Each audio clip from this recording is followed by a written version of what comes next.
Grim blood. Yeah, bruv. The game ain't hard when you got the trump card. It's all rigged and I'm calling more games than Bob Uecker. Changing the outcomes like Duke Nukem to a new future. Win some, lose some, bag some, choose none. Will the aliens come save the day? Are we going to listen to what they say? The uranium, cranium, aliens popping up like circadians. Got me spontaneously training in the Palladium gymnasium. Ultimate battle in the extraterrestrial stadium. It really just be the Mediterranean and Sylvanians. Bloodlines, overtime, dragon descendants, scripting bread and circus lizards in attendance. What's up, everybody? Queens, breaking dreams, dragging me down. The underworld royalty is all about how much you can clown. I'm talking about the number 9-2. If you didn't know, well now you do. Numerous fears, what's in the hearse? I am who I am, man with a plan. Where you at with the rebellion? 1 in a million, us against a billionaire reptilians. Look at the word. Can you guys hear me okay? The same as the rebel lion, ain't even trying, ain't living, you're dying. Well done to the skeleton. No time for rebellion. Strawmen led by spellmen, dialectic. Pascal, what's up? Can you hear me? Problem, reaction, solution, little contribution. The script tells that they cast spells like nuclear fusion, spreading confusion, like distribution, old as hell. Thank you, Sojourn. Thank you, Pascal. Cranium, aliens popping up like circadians. Got me spontaneously training in the Palladium gymnasium. Ultimate battle in the extraterrestrial stadium. It really just be the Mediterranean Transylvanians.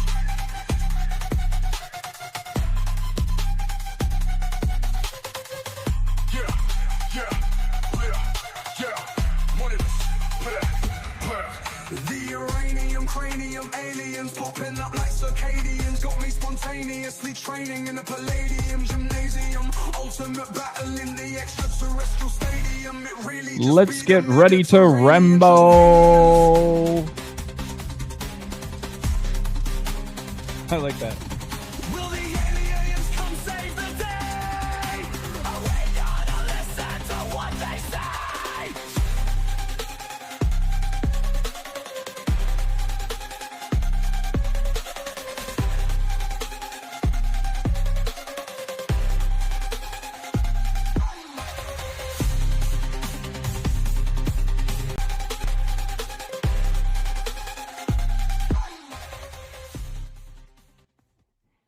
Welcome back, ballers, to another episode of Eye to Eye with AJ, Rambo, and Cody. Best night of the week. Thank you guys for tuning in, and thank you guys for the thumbs up, letting me know about the mic check. Rambo, Cody, can you guys hear me out there?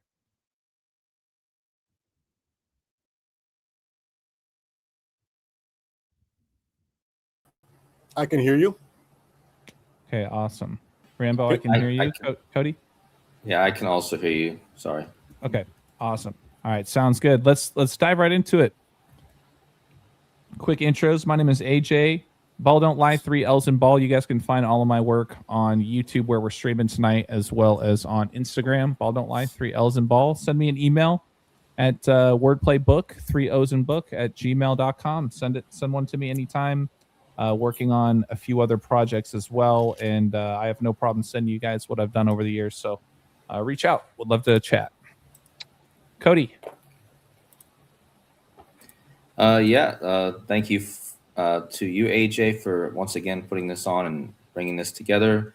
And thank you, Rambo, for being here as always, sharing your great insights. And I appreciate you both.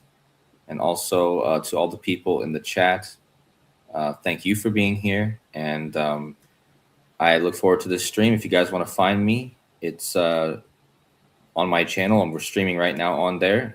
Decoding with Cody at YouTube, and then my Buy Me a Coffee link is also at buymeacoffee.com/decoding with Cody. And let's have a good stream. We appreciate you, Codes. Thank you again so much. Rambo. Yeah, thanks again, Cody. I know it's a sacrifice for you, but appreciate you being here, and AJ as well, and the audience. And this is where I can be found. Patreon.com/thetruthcodes. There's only one tier. It's $5 a month, and you have access to the Codebreaker community server where you see the brilliant decodes from other patrons.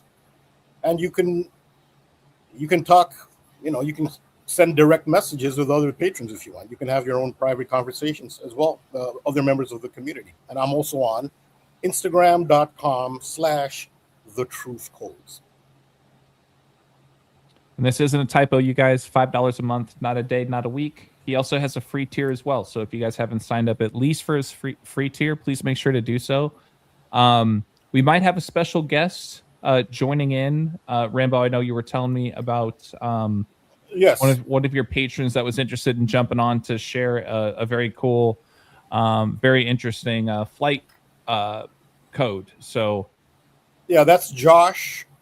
He has a mind-blowing decode based on flight numbers and how it synchronizes with professional sports.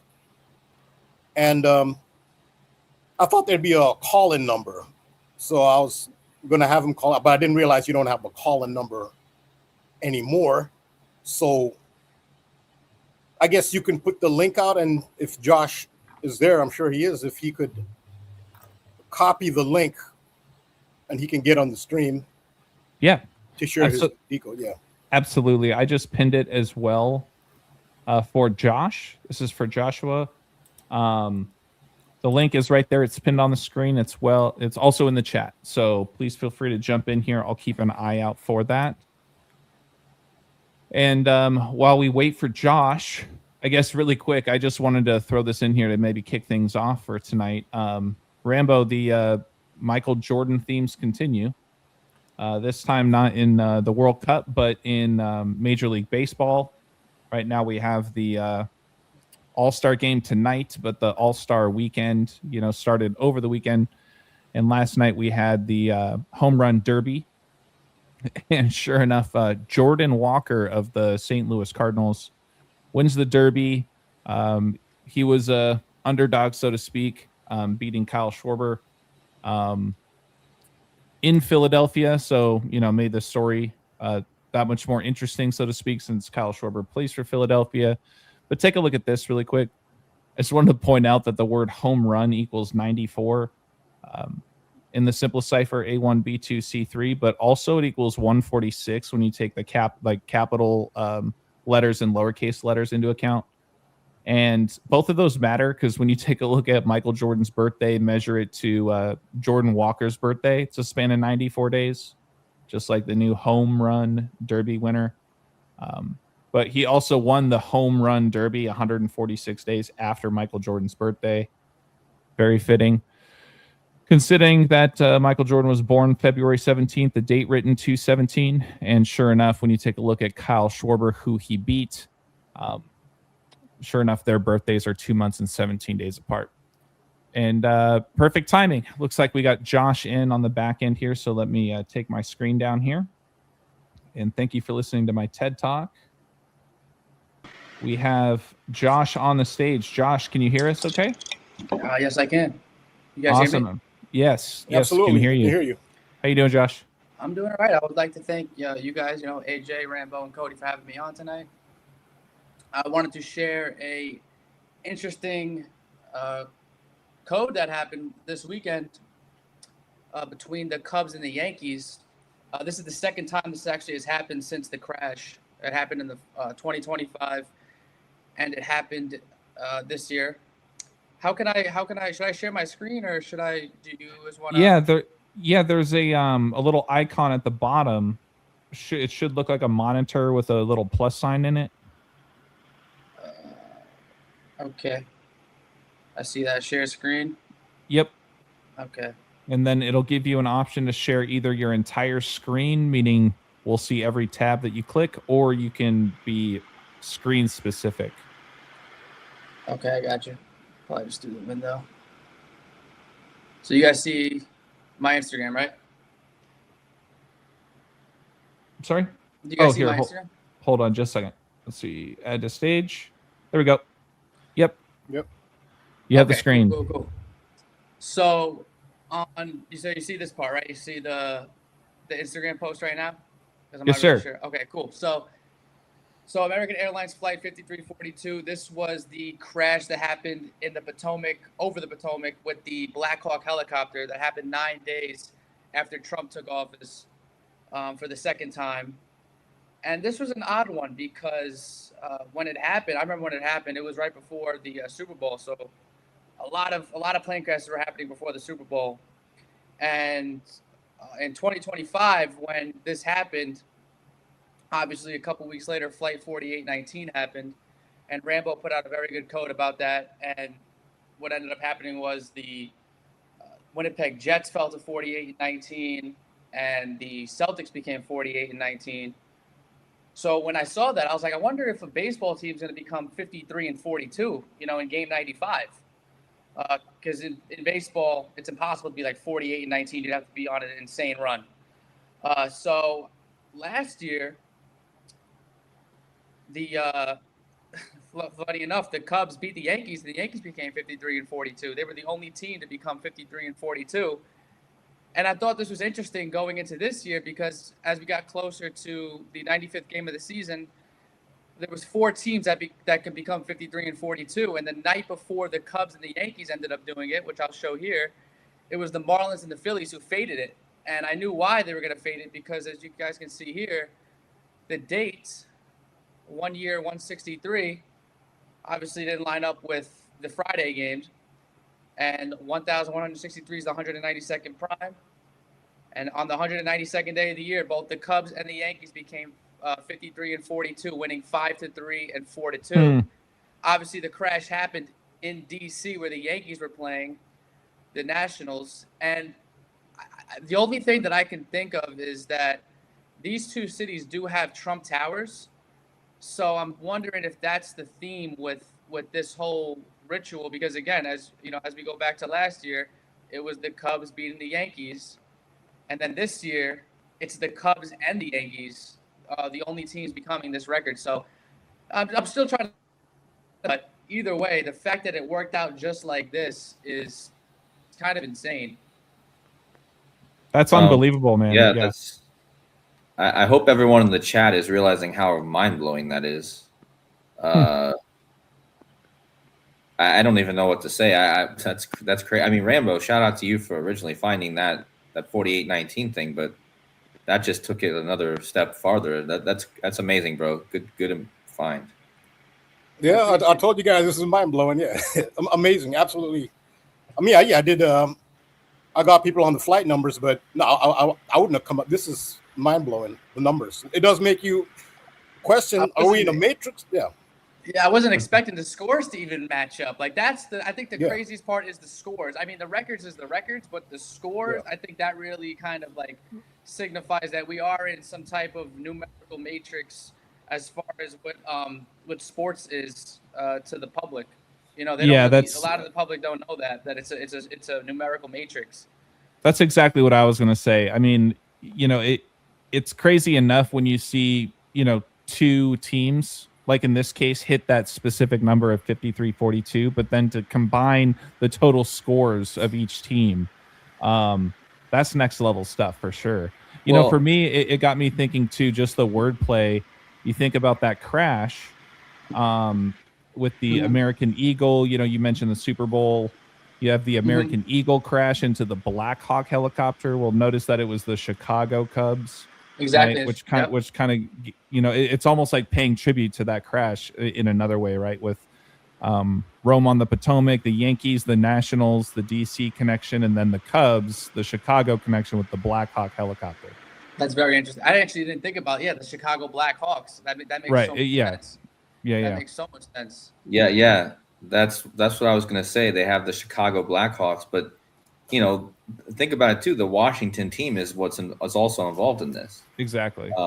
So Cincinnati is the only one I'm trying to think. Okay. That one's interesting. I'm trying to figure that one out as well.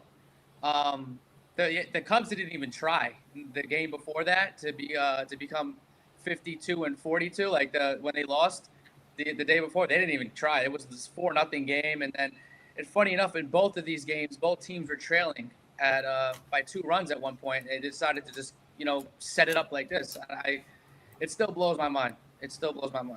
Yeah, that is. I'm trying to figure out the Reds too, though. That's I don't know. Yeah, it might have something to do with Ohio. It could have something to do with just Trump because it's the red. You got 2 red teams here. You know what I mean? You got the blue and the red teams. This is just. Right. It's just color symbolism, which again you can take it out. There's Well, just so many colors that you can do with sports. You know what I mean? That's not too tacky. So well, think about how New York, or first of all, Obama and Trump, the rivalry. So Obama, based out of Chicago, just put up that new center in Chicago, that Obama Presidential Center, and the Cubs, being that might also connect to Charlie Kirk. Think about that. But the blue, yeah. like you said, the Democratic Party, the blue teams, and then the Republicans, the red teams. So yeah, we can throw around a lot of ideas, but doesn't yeah. Cincinnati have a very occult society? I'm not sure. I guess it's sort of a secret society, but it's not that well known. It's called the Society of the Cincinnati. Okay. It's just not publicized for some reason. And the members of the Society of the Cincinnati are primarily people who served in the United States military, but there are a lot of bloodlines in the Society of the Cincinnati. The first director general of the Society of the Cincinnati is George Washington himself. Oh wow! And it does have non-military members, usually people from elite bloodlines. So it is an elite order, and it is based on the ancient Roman. It sounds like an oxymoron, but he was considered a benevolent dictator, and his name was Cincinnatus. The city of Cincinnati is named after Cincinnatus, the benevolent Roman emperor. Okay. He actually was a dictator. So what happened with Cincinnatus is they had a rule in Rome because they had a democracy, and the Senate is who elected the emperor. And in a state of emergency, the Senate would not elect. You couldn't go through the voting and election process. So in a state of emergency, you would have a dictator appointed. And once that dictator was appointed, it was up to him when he'd leave. But so the agreement was he'd be in there for a certain amount of time. But if he refused to leave, there's nothing they could do. So Cincinnatus was very righteous, and he came in as a benevolent dictator in a state of emergency. He dealt with the emergency. There's some wars and rebellions going on. He dealt with them. They even say, this is the legend, who knows if it's true, that he even dealt with the enemies very humanely. So he's just really a positive figure, a warrior, but a noble warrior, is Cincinnatus. And at the end of his term, they actually wanted him to stay. But he said, no, my term is over. I'm only a temporary. The term was dictator, and he left. So he's a very noble warrior, a very noble figure. Julius Caesar became emperor under the same rule as an emergency dictator, and Julius Caesar refused to leave. So that's the difference between Julius Caesar and Cincinnatus. So the plural of Cincinnatus is Cincinnati. And Cincinnati is named after, the city of Cincinnati is named after the Emperor Cincinnatus. So the Society of the Cincinnati it is now an elite secret society order. It does have some non-military, but it's mostly military. If you look it up, you'll see some of the members. And it was founded on May 13th, which is why the area code in Cincinnati is 513. May 13th, the founding date of the Society of Cincinnati. So yeah, Cincinnati, I did a lot of work on Cincinnati. I had no idea. It's a very ritually significant, very, very significant city in the United States. It also had the moniker, the City of Seven Hills. Jerusalem is the City of Seven Hills. Athens is the City of Seven Hills. Rome is the City of Seven Hills. Well, Jerusalem as well. Cincinnati as well. And many people feel that the image, the symbol in the book of Revelations of the beast with seven heads is referring to a city of seven hills. So you can put Cincinnati in that list along with Rome, Jerusalem, and Athens. So yeah, that's the significance of Cincinnati. And Josh, just so you know, I did mute you. I think it was the back end noise, just so we could hear Rambo. So I can take you off mute, but you can also unmute yourself as well. There's a little mute icon. So I just unclicked it. Yeah, I'll stop sharing with. You guys hear me? Yeah. Oh, I Yeah, have we the can hear wrong you. microphone. Oh my God. Hold on, guys. Hold on.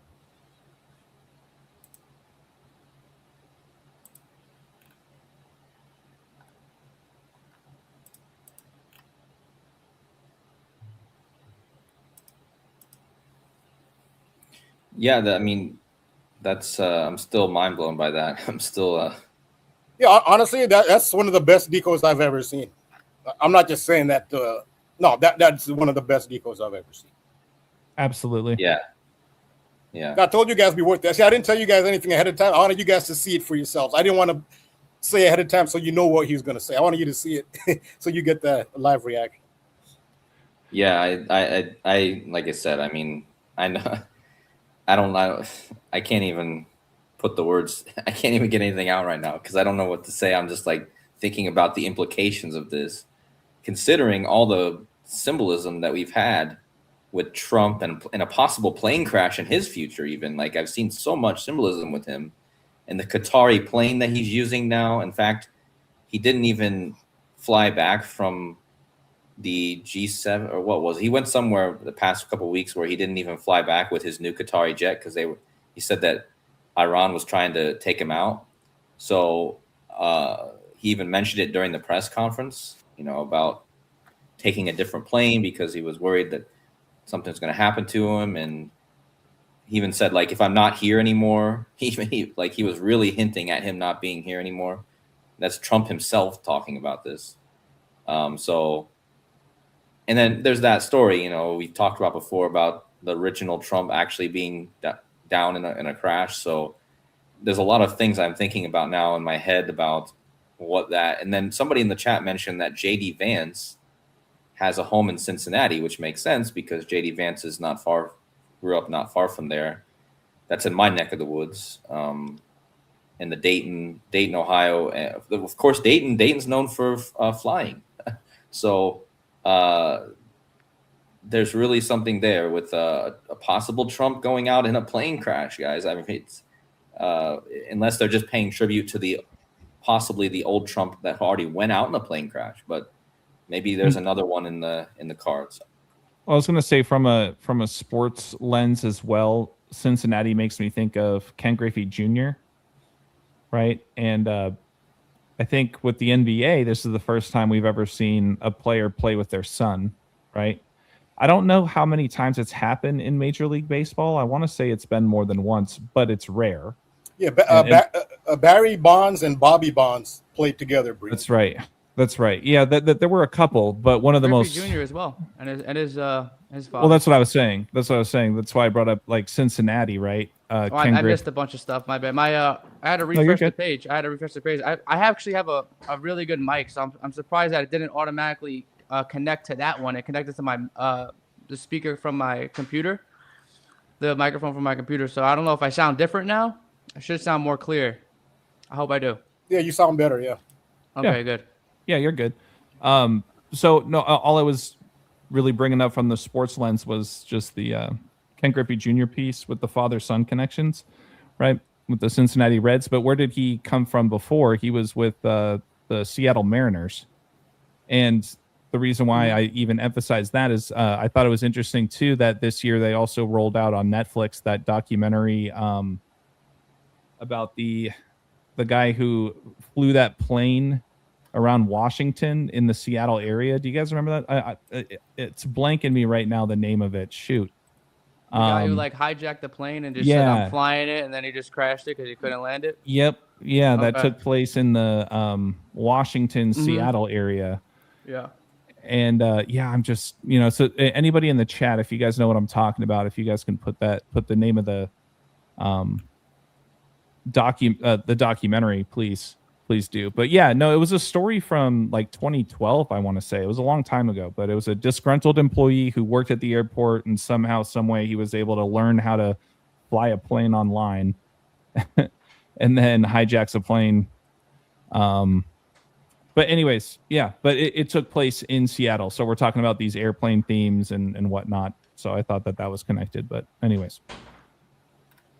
I mean, everything could be connected, to be honest. I mean, it's I don't know if someone linked I don't know who linked Decode Numbers Official in the chat. That's definitely right not here. my channel. It's That's definitely not not you? my. Nah, I don't even have a YouTube channel actually. I should make one, but I just have Instagram and Twitter, and it's the same. It's Decode Numbers _. It's not I don't know who Decode Numbers Official is. Can you? I think I'm just thinking maybe Decode Numbers is a very generic name. It's harder to find you when you have a name like that, you know?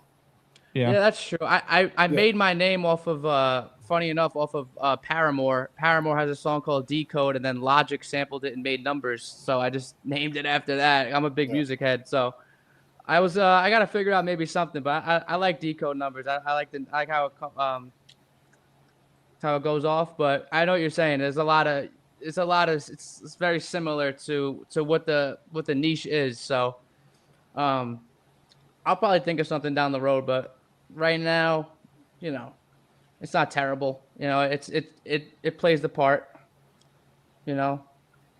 but I hear you, Rambo.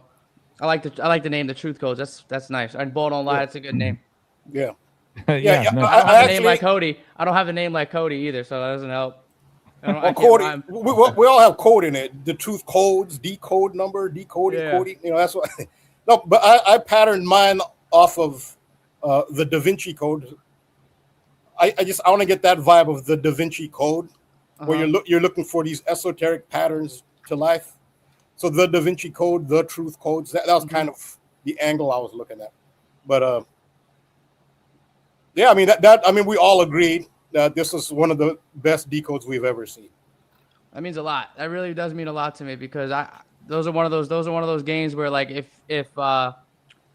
you have a lot, if you like to gamble on games, you like to make money off the rituals, like you wait for those type of days where it's kind of clearer than other days. You know what I mean? Where it's like you see that you're like they have to do this, and you just put it out on the line.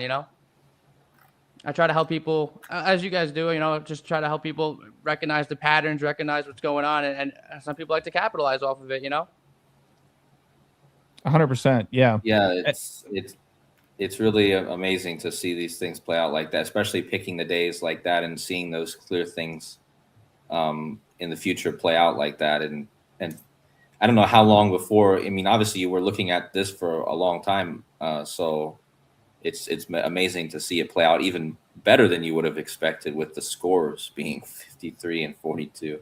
Yeah, you should put that graphic up on the screen again. We got to see that. Yeah, if you can reshare that, Josh, I can. Yeah, I got you.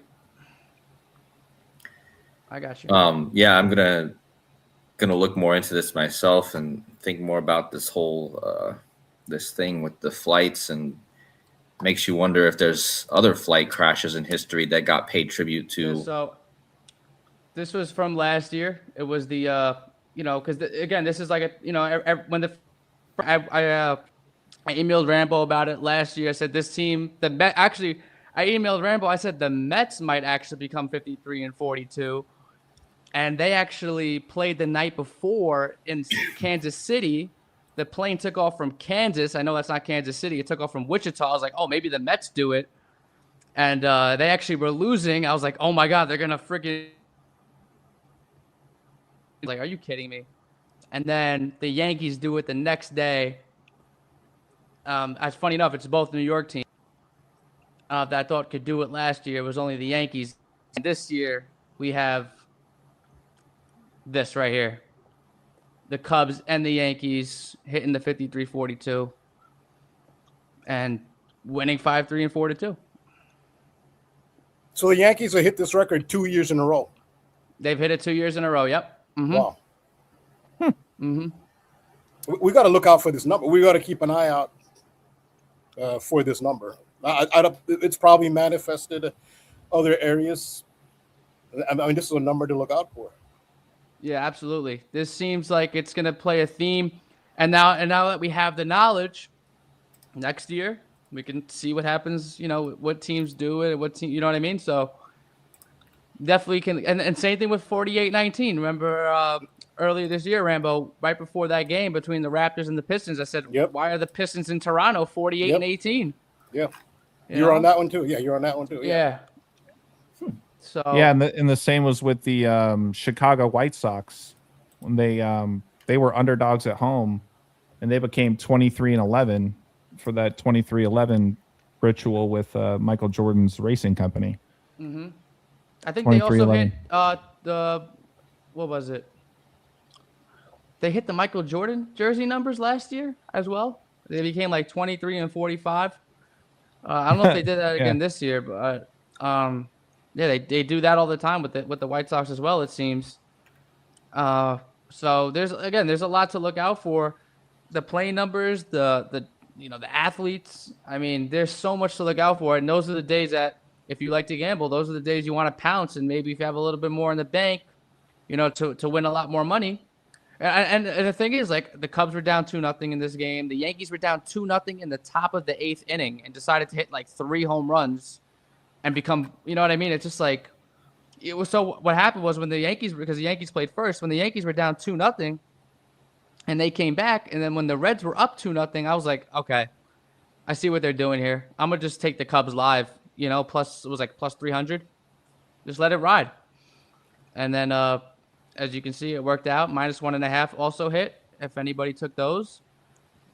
And I can't believe that it was 5-3 in like the 7th inning or the 6th inning, and they decided to just keep it like that, especially in this one. They just kept it at that.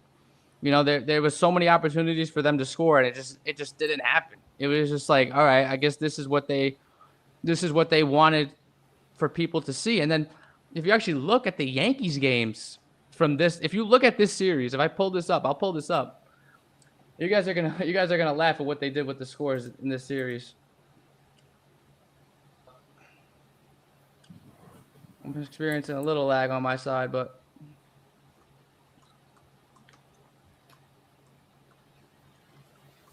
actually that was a 7-11, so 7-10. I gotta get a new computer. This MacBook is starting to age on me. What I'm seeing versus what you guys are seeing are probably 2 different things. So the night before they played each other, the night before they hit the record, they won 5-3. So the night before, 2 code, they win 5-3, and the night they win 4-2. So I thought that was pretty interesting. I mean, that's Yeah, crazy. they That's hit 5. Yeah, and then the Sunday game was 5-3 as well. So they did 5-3, 4-2, 5-3. Oh my gosh. Yeah. I mean, you also got to think about the Knicks, who finished, on 53 wins and then won the championship after 53 years. So, well, 16 is that tower. Is tough. 53 is that 16th prime, which is the tower again. And in Spain is looking to win again after 16 years. Spain equals 23, which is the FIFA World Cup. This is the 23rd FIFA World Cup. So there's a lot for Spain. Yeah. So the big number here, and the big symbol is I always talk about it's the cycle. The cycle, from my observation, is the single most important symbol. Twin pillars are up there. Twin pillars, the duality, that's up there. The single eye is up there. I always say this: the number one symbol, which is the basis for, call this a matrix, whatever life is the wheel and the cycle. 53 is the chariot. Remember last season when they had the Raceway Classic, the Speedway Classic? It was a chariot-themed baseball game between the Cincinnati Reds and the Atlanta Braves. Remember that? Yeah. They actually played a baseball game at a speedway, at a racetrack, which is just silly. I mean, it's not, racetracks are not, but they went out of the way because of how important the symbolism is. That's the least. I remember that one. Yeah. I remember that game. That was the game that the Braves were. I think the Braves were supposed to. They were the favorites, but nobody liked them that game, and they became 21-37 on the road. I think I remember that. I decoded it, which is the 3/22 prime. I think I remember that game. If I'm not mistaken, that's how it went. But you see what the theme there was. It's the wheel. It's the cycle. And who plays for the Cincinnati Reds? They have a player named Steer. Spencer Steer.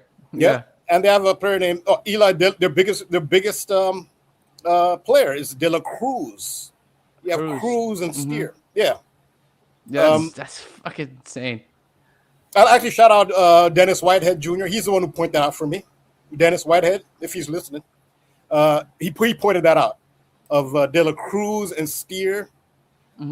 He's a Reds fan, so that was part of the symbolism. But think of those two cities. Who's related to those two cities, Cincinnati and Atlanta? Ted Turner is. Ted Turner is associated with Atlanta. Atlanta became his adopted home. But where was Ted Turner born and grew up? In Cincinnati. You know, that's actually insane that you bring that up, because I was thinking about the TT rituals that have been going on. And actually the last pitcher in the Cubs game, his name was what was it? Something Thornton. It was a T though. It was T Thornton. And I was like, look at that. They got this guy coming into the game to just get one out. And his name is TT, and he was pitching to Sal Stewart, which is SS. And I think about the SS, and I think about how Trump raised the age and everything like that. And I was just like, all right, this guy just needs to get one out. But it's like insane that they bring this guy in, and he has the TT. And now you're bringing up Ted Turner. I was actually looking into Ted Turner today because I'm thinking about how much he's connected to a lot of rituals throughout his life, and what he's and how they're gonna tribute him throughout the rest of this season and in the future. So remember how I said the wheel in the cycle is the most important symbol? Think of the name Turner. Turn the wheel. Turner. Turning Point USA. Yeah, that's again. And where is Turning Point USA established? In Chicago. You know why they chose Chicago? Because Chicago is home of the very first Ferris wheel. Think of Ferris Bueller. Where's Ferris Bueller take place? In Chicago. Chicago, yeah. Because Chicago is the home. I've talked about it several times. Chicago is the home of the wheel. Chicago is where the very first Ferris wheel was invented by George Washington. That's his name. George Washington Gale Ferris Jr. That's the inventor. And it was, I believe that was in 1933. I think it was the World's Fair, where the very first Ferris wheel was unveiled. And if you look around the world, Ferris wheels are inexplicably important to the world. China is ridiculous with Ferris wheels. There are major Ferris wheels all over China. These things all lose money. Every major city has mostly around the world. The London Eye is one of the most popular Ferris wheels. Paris has a Ferris wheel. And there's this race to build the biggest, and grandest Ferris wheel around the world. Why are Ferris wheels so important? For a while, Las Vegas had briefly the biggest Ferris wheel in the world, but think of Vegas and the roulette wheel. It ties into the tarot card Wheel of Fortune. Vegas went out of its way and built the, at the time, biggest Ferris wheel, but usually in the Middle East is where they do these things like building the highest tower. They just throw money away. They're not really trying to improve the lives of most of humans around the world. You can provide irrigation and water. They want Ferris wheels. And they lose money. Like I said, they lose money. Ferris wheels don't make money. But for some reason, they're of utmost importance. San Antonio, I don't know if they've gone through with this. San Antonio has proposed building the biggest Ferris wheel in the world. I don't know if it's still going to go through. New York City tried to do it, and thank God. Show you these people don't always get away. You assume, they're in power, they can do what they want. No, the one in New York City failed. Thank God. Where was that? I'm in New York. Where was that one? It was going to be in Staten Island. Oh, because no one's going to go to Staten Island. Come on. See, that's the thing with Ferris wheels. They don't make sense. They have some very deep. This is magic. So the one in Coney Island is pretty popular. Yeah, it's popular, but it's not like these. So yeah, you'll have Ferris wheels at carnivals and like places like that. The ones they're building around the world are beyond that. I'm talking about the London Eye and the ones all over China and the one in Dubai. And they use the word eye a lot. Very often the Ferris wheels are called the eye. So yeah, Coney Island is one thing. Yes, and it does have significance. The one they were going to build in New York City was on Staten Island. They had already started, 230 feet. So I don't know if they're going to go through with it. I mean, just for like common sense, just for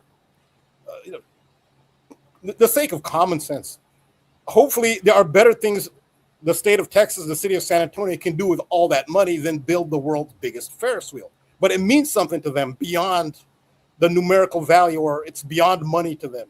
So this mystery as to it has something. So this world is a mystery. We're talking about how these numbers quit, the 5-3, the 4-2. Ferris wheels mean something to them, and it is a very central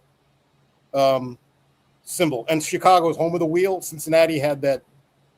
They played with the Atlanta Braves last year in the what they call it, the Speedway Classic. Like, is really a racetrack the most practical place to hold a baseball game? No, none of this is practical. But there's some deep meaning. It has something to do with holding this matrix together in the manner they want. The wheel is central. It has some kind of, so all humans will understand it at the deepest levels of their unconscious, but consciously, we don't.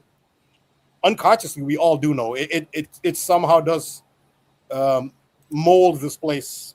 But again, like I said, they don't always win. Thank God the one in New York. You can look it up if you want. Look up the and Michael Bloomberg. He was really behind. He was the major driving force behind the one in New York City. Ferris wheel, Staten Island. Yep. We call it the New It was gonna be massive. Mm-hmm. That's another thing too. They were going to put it over. So obviously you're from New York, you know, Fresh Kills, the garbage. Yeah, that's not where you'd want to put it. I mean, unless you clear that out. Yeah, it was near Fresh Kills.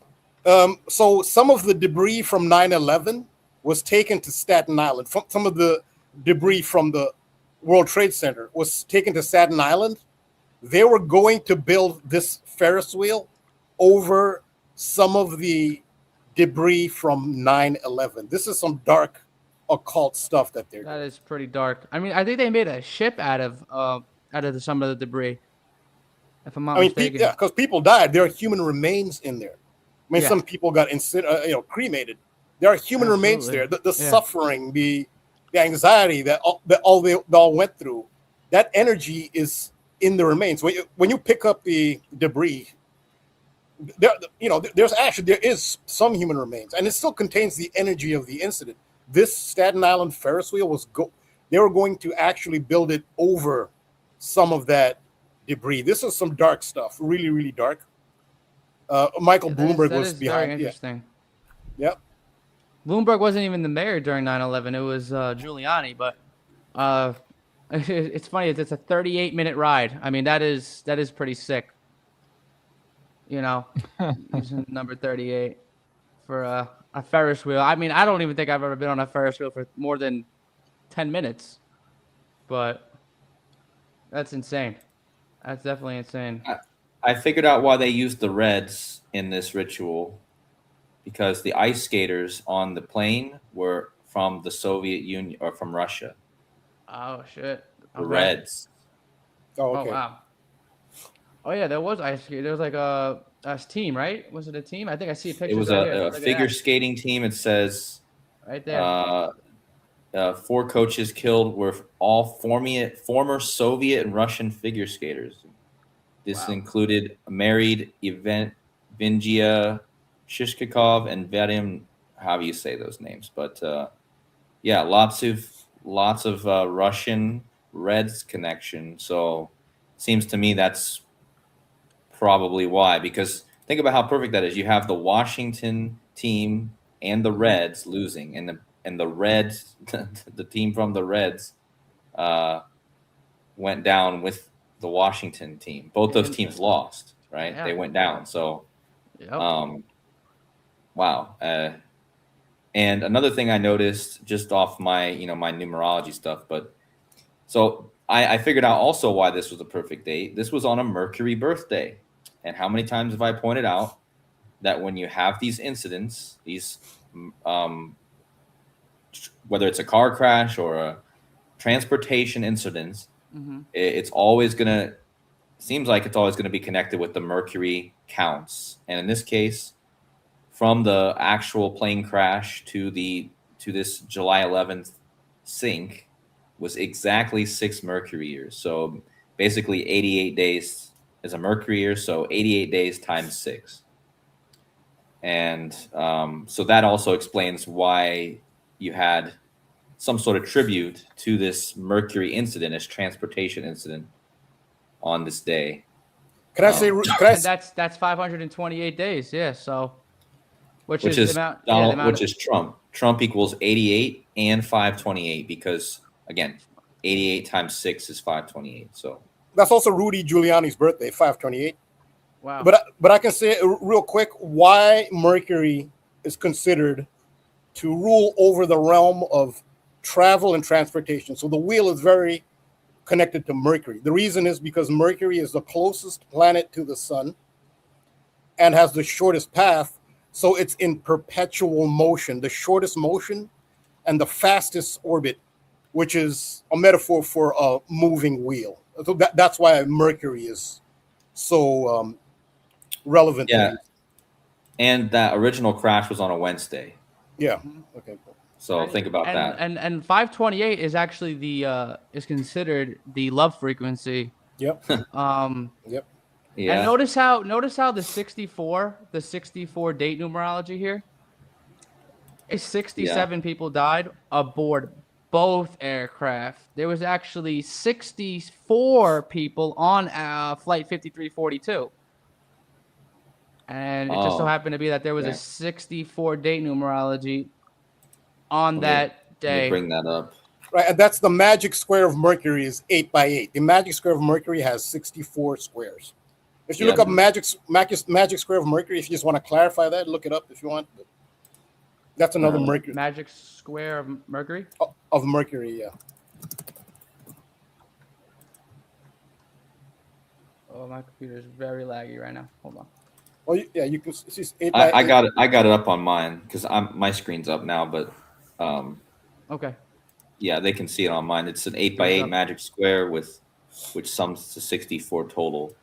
And wait a minute, was there not a recently Bobby Simpson had pointed out, or Casey Jones Astrology, as he's also known, he had pointed out something with the 260 because 260. I just did a decode about that. Now I can't remember. I'm wondering if it was connected with July 11th now. No, I think it was before that, but what was it? I think I may even showed it on our stream last week. Did I? Yeah, I think I did. What was that about? I'll have to go back and look, but I just know that there was another Mercury connection with the Mercury Magic Square also having a 260 connection. It was 260 Mercury years from, it was Ronaldo. Okay, well so Ronaldo, he lost a few days before this, right? He got knocked out of the World Cup. He was named after Ronald Reagan. Now, this crash happened at Ronald Reagan, this collision. And Ronaldo was named after this president, Ronald Reagan, and Ronaldo went down. Okay, so I'm putting the pieces together now. So look at it connects to Ronald Reagan, right? The airport, but it also connects to JFK because was the flight heading? I just read something about JFK here. It was heading from Wichita, Kansas. The flight is a CR7. Oh my goodness. CRJ7. Wow.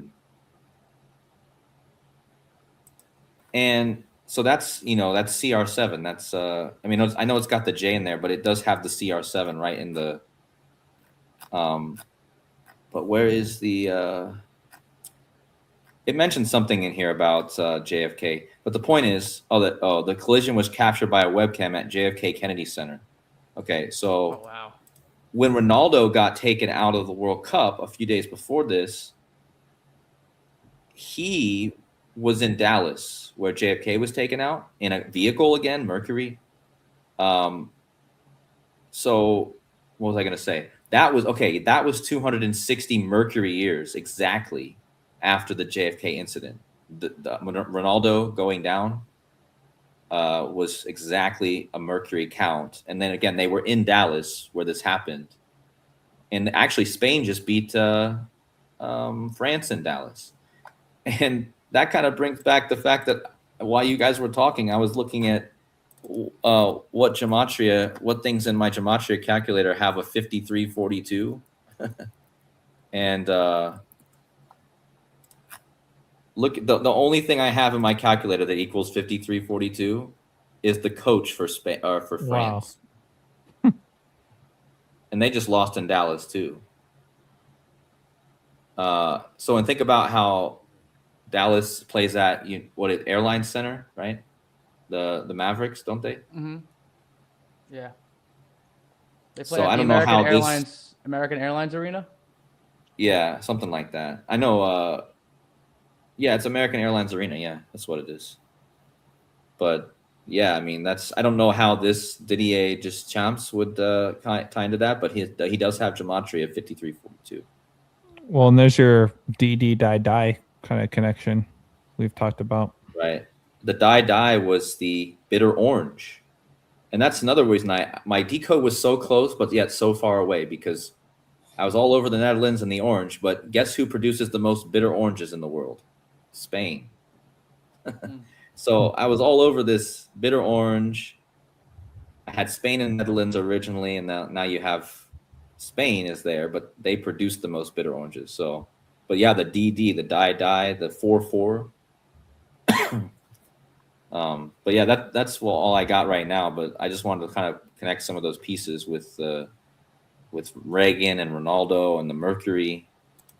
I'm sure I'll find more, but I'll let one of the other guys go. Yeah, so this is about the wheel, the cycle, and transportation, and the chariot. So the chariot sums to 53, which I've talked about extensively.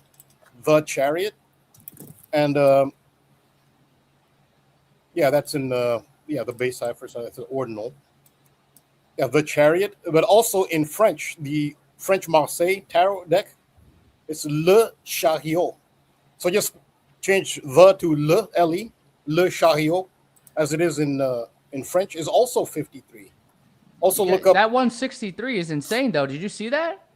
Where? But the chariot is 163. The crash was 1 year and 163 days. Right. Like airline disasters, 163. Yeah, that's insane. Write that one down. Yeah. Big 163. Okay. 38th prime, right? That's that's 38 prime, I think. Yeah. Wow. You were just pointing out the 38, Josh. Yeah, the 38-minute ride on that, which is, I think, is and the fact that they wanted to make it out of the World Trade Center steel is insane. That's insane. Yeah, this is all about the chariot and the major chariot. So 53. So the big 53 is, I mean, this is the reason that, I saw this when I was a little kid. I'm 57, so I was a little kid when this came out. Herbie, the Disney Volkswagen. If you look up Herbie, Volkswagen, Disney, I always knew that Herbie had number 53, and I never knew why until, now I'm older and I've learned the gematria. That is why Herbie is numbered 53. It's the chariot. It's the gematria. Wow. And you see that I saw one incident. Yeah, that's why Herbie. I remember this. Yeah, I've done several decodes on this. 53 came up with the Knicks winning the NBA title after hadn't won it in 53 years. The San Antonio Spurs were established the year the Knicks last won the NBA championship. So the San Antonio Spurs were 53 years old. The Knicks had 53 regular season wins. They're a ton more. Their best player, Jalen Brunson, his father, who's a coach for the Knicks. The day they clinched, June 13th, was the very last day that he was 53 years old. He turned 54 on June 14th. The Knicks had to win. That was the last chance for the Knicks to win, to clinch, while Rick Brunson was 53 years old. But also, it's a Volkswagen Beetle, VW. That's their logo. Whose initials are those? Victor Wembanyama. So, so I talked about this pretty extensively. And also, Chipotle did a promotional collaboration with the NBA where Chipotle gave away 53,000 burritos. Yeah. Shout out to Cornell, patron, for telling me about that one. And why did they pick? They even said why. They said because of the Knicks having not won in 53 years and the San Antonio Spurs being 53 years old. But VW, this is it. The chariot, VW is Victor Wembanyama. Now, what kind of car is the VW? It's a Beetle. When you think of Beatles, what do you think? You think of the Beatles band. And where are they from? They're from Liverpool, England, which is on the 53rd parallel. You can't make it up. And Rambo, with that VW, you and I didn't get a chance to talk really any deeper about it, but I did forward it to you when I saw it posted on TMZ. We had that VW death just days after the last time we talked about VW on our show. Yeah, 53rd. I believe it was like one of the main members of the Village People, I think it was. Kodi, do you remember this? We were talking about the VW. I don't know if you heard about that death. It's blanking on the name. Let me see. I slightly remember, but I don't remember. Victor Willis? Yeah, Victor Willis on June 30th. Oh, yeah. Victor Willis. And yeah, that's interesting because England has a player, their star player right now, who kind of goes with my whole William of Orange code. Jude, the Beatles, they're singing the Beatles song for him. Jude Victor, his name is Jude Victor William. Like he fits my code perfectly with the William stuff. His name is literally Victor William. So VW. Yeah, pull up Victor Willis really quick. This was June 30th. Victor Willis.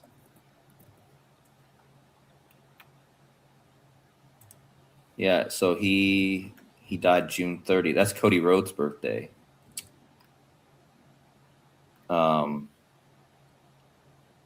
His middle name is Edward. So yeah, he died in. I guess he was born in Dallas.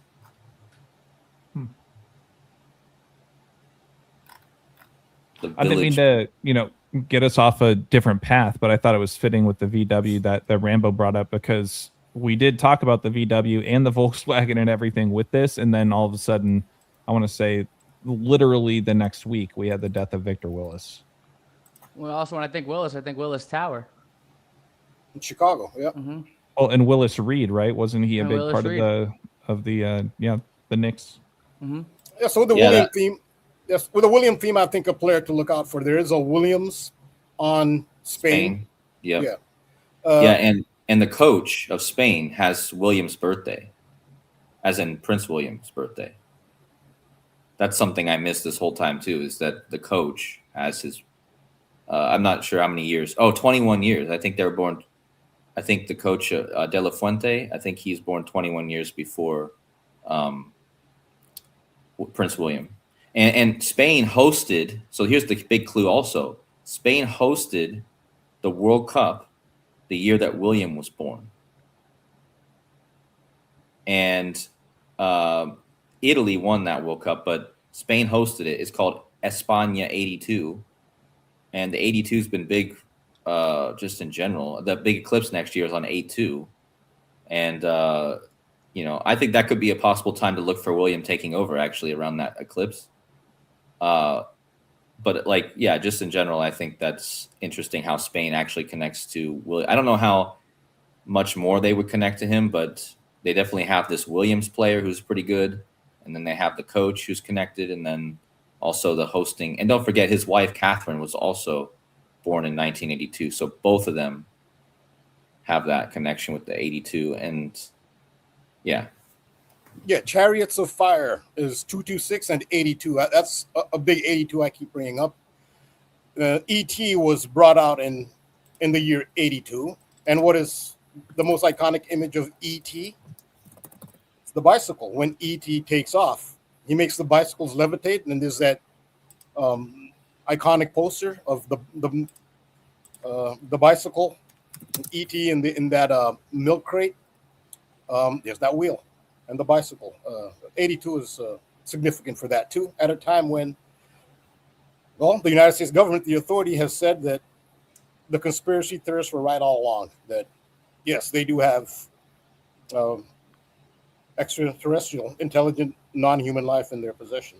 Well, look how the symbol for 1982 World Cup was a flying ball, flying saucer. You see it's flying there? It does look like a chariot of fire. That could look like jet propulsion, or the fire coming from behind an engine. Yeah. The red and the yellow, that's like fire. That is like That's Spain's colors. Wait, Yeah. that's the Spain? Well, yeah, of course. That's because it took place in Spain. I forgot that for a second. I was like, wait, that's Spain's colors. But yeah, that makes sense. So yeah, that's crazy because Rambo, that's like the circle too, with the ball being the circle, the cycle, and then the chariot and the fire. So I guess that makes sense. The pentagons on the ball. Do they do that nowadays? They still have those the pentagon on the soccer balls? I mean, they're still. So yeah, they're different now. Like the ball for the World Cup it's. I mean, it's like highly scientifically designed. The one now. They got magnets in there now. No, but they've got a chip in there. They admit Yeah. that they have a chip.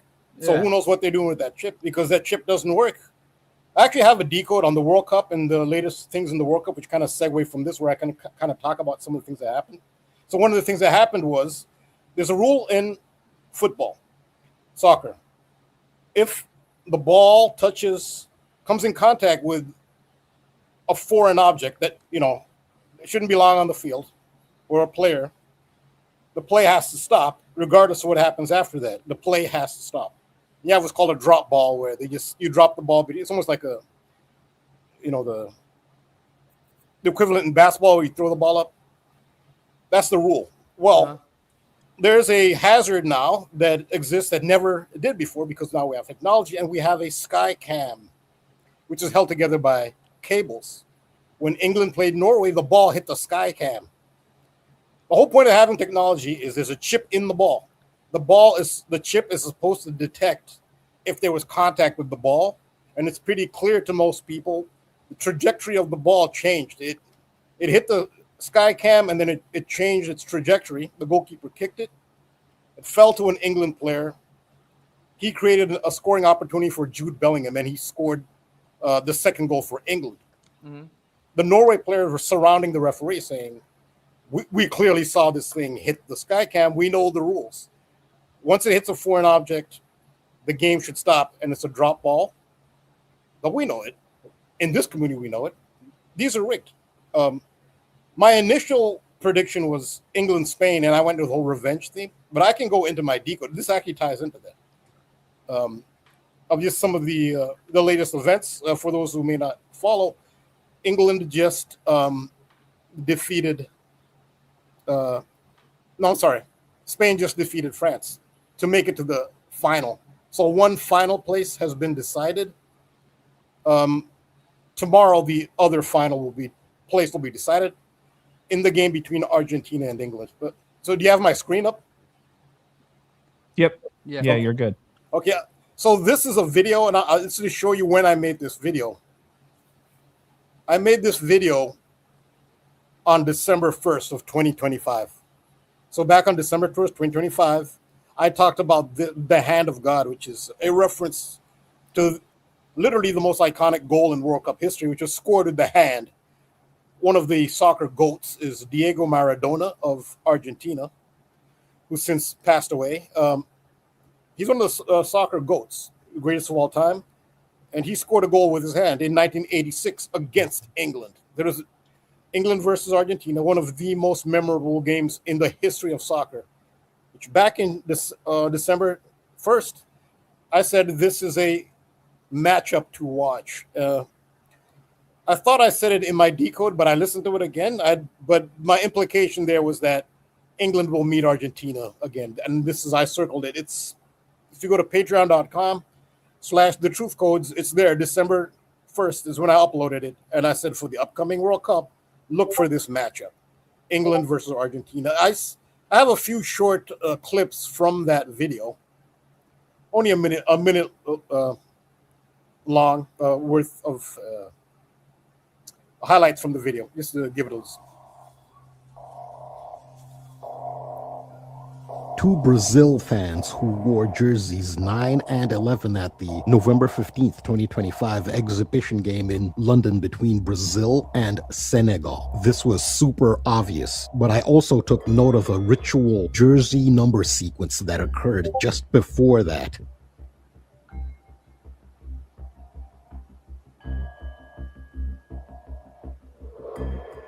Brazil shirt 10, Senegal shirt 10:30, 10:30. And in the world of soccer football, 10:30 is most significant for one phenomenon only: the birthday of a GOAT.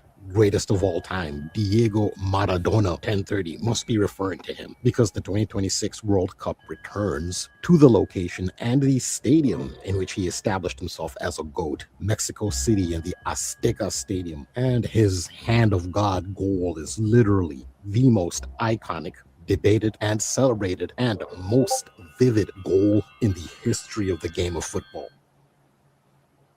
Yeah, so that's just a short clip. That was what I focused on. The video was 18 minutes long, but it's relevant now because lo and behold, we have the World Cup semifinal, and it's England versus Argentina, which I did highlight. And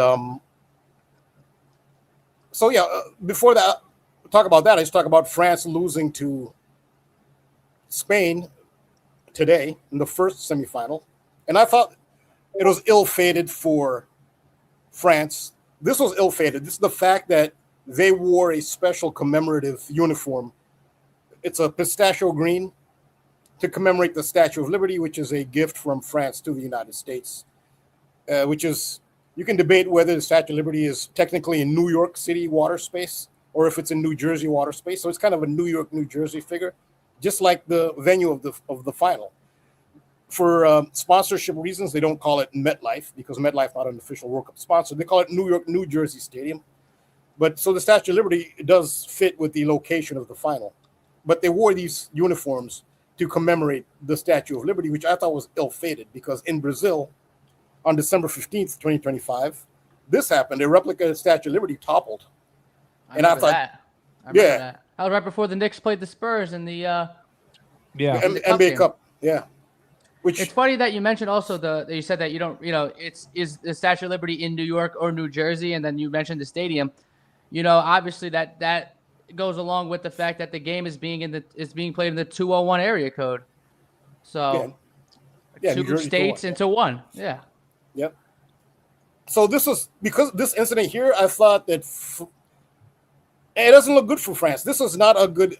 I mean, if France hadn't worn this uniform, France by far, even though they lost, talent-wise, they're undisputedly the best team in the world, the best national team. They still have more talent than Spain, but it doesn't work that way. You don't just put together an all-star team and it wins. It's only one game. I mean, if they played, you could say a 7-game series, hypothetically, France would win. On one game, France is undeniably the best talent of any team in the world, but it's one game. But when they decided to commemorate the Statue of Liberty, I said, that's just not a good omen. It's not a good look for, but because this happened in Brazil, and Brazil has been in the middle of so many rituals. They were eliminated by Norway. But what is interesting in Brazil is the symbolism. In the background, there's McDonald's. McDonald's, the red and yellow, we're talking about that. Those are sun colors. And the McDonald's arch is the royal arch of the sun. That's a Freemason term. That's the arch of the sun from the spring equinox to its apex at the summer solstice to the autumnal equinox. McDonald's originally just had one arch, the golden arch, iconic. And that was the arch of the sun. And it's a sun symbol. And that's actually what the Statue of Liberty is holding, a torch. It's a light bearer. In Latin, lux is light, and fer means to carry.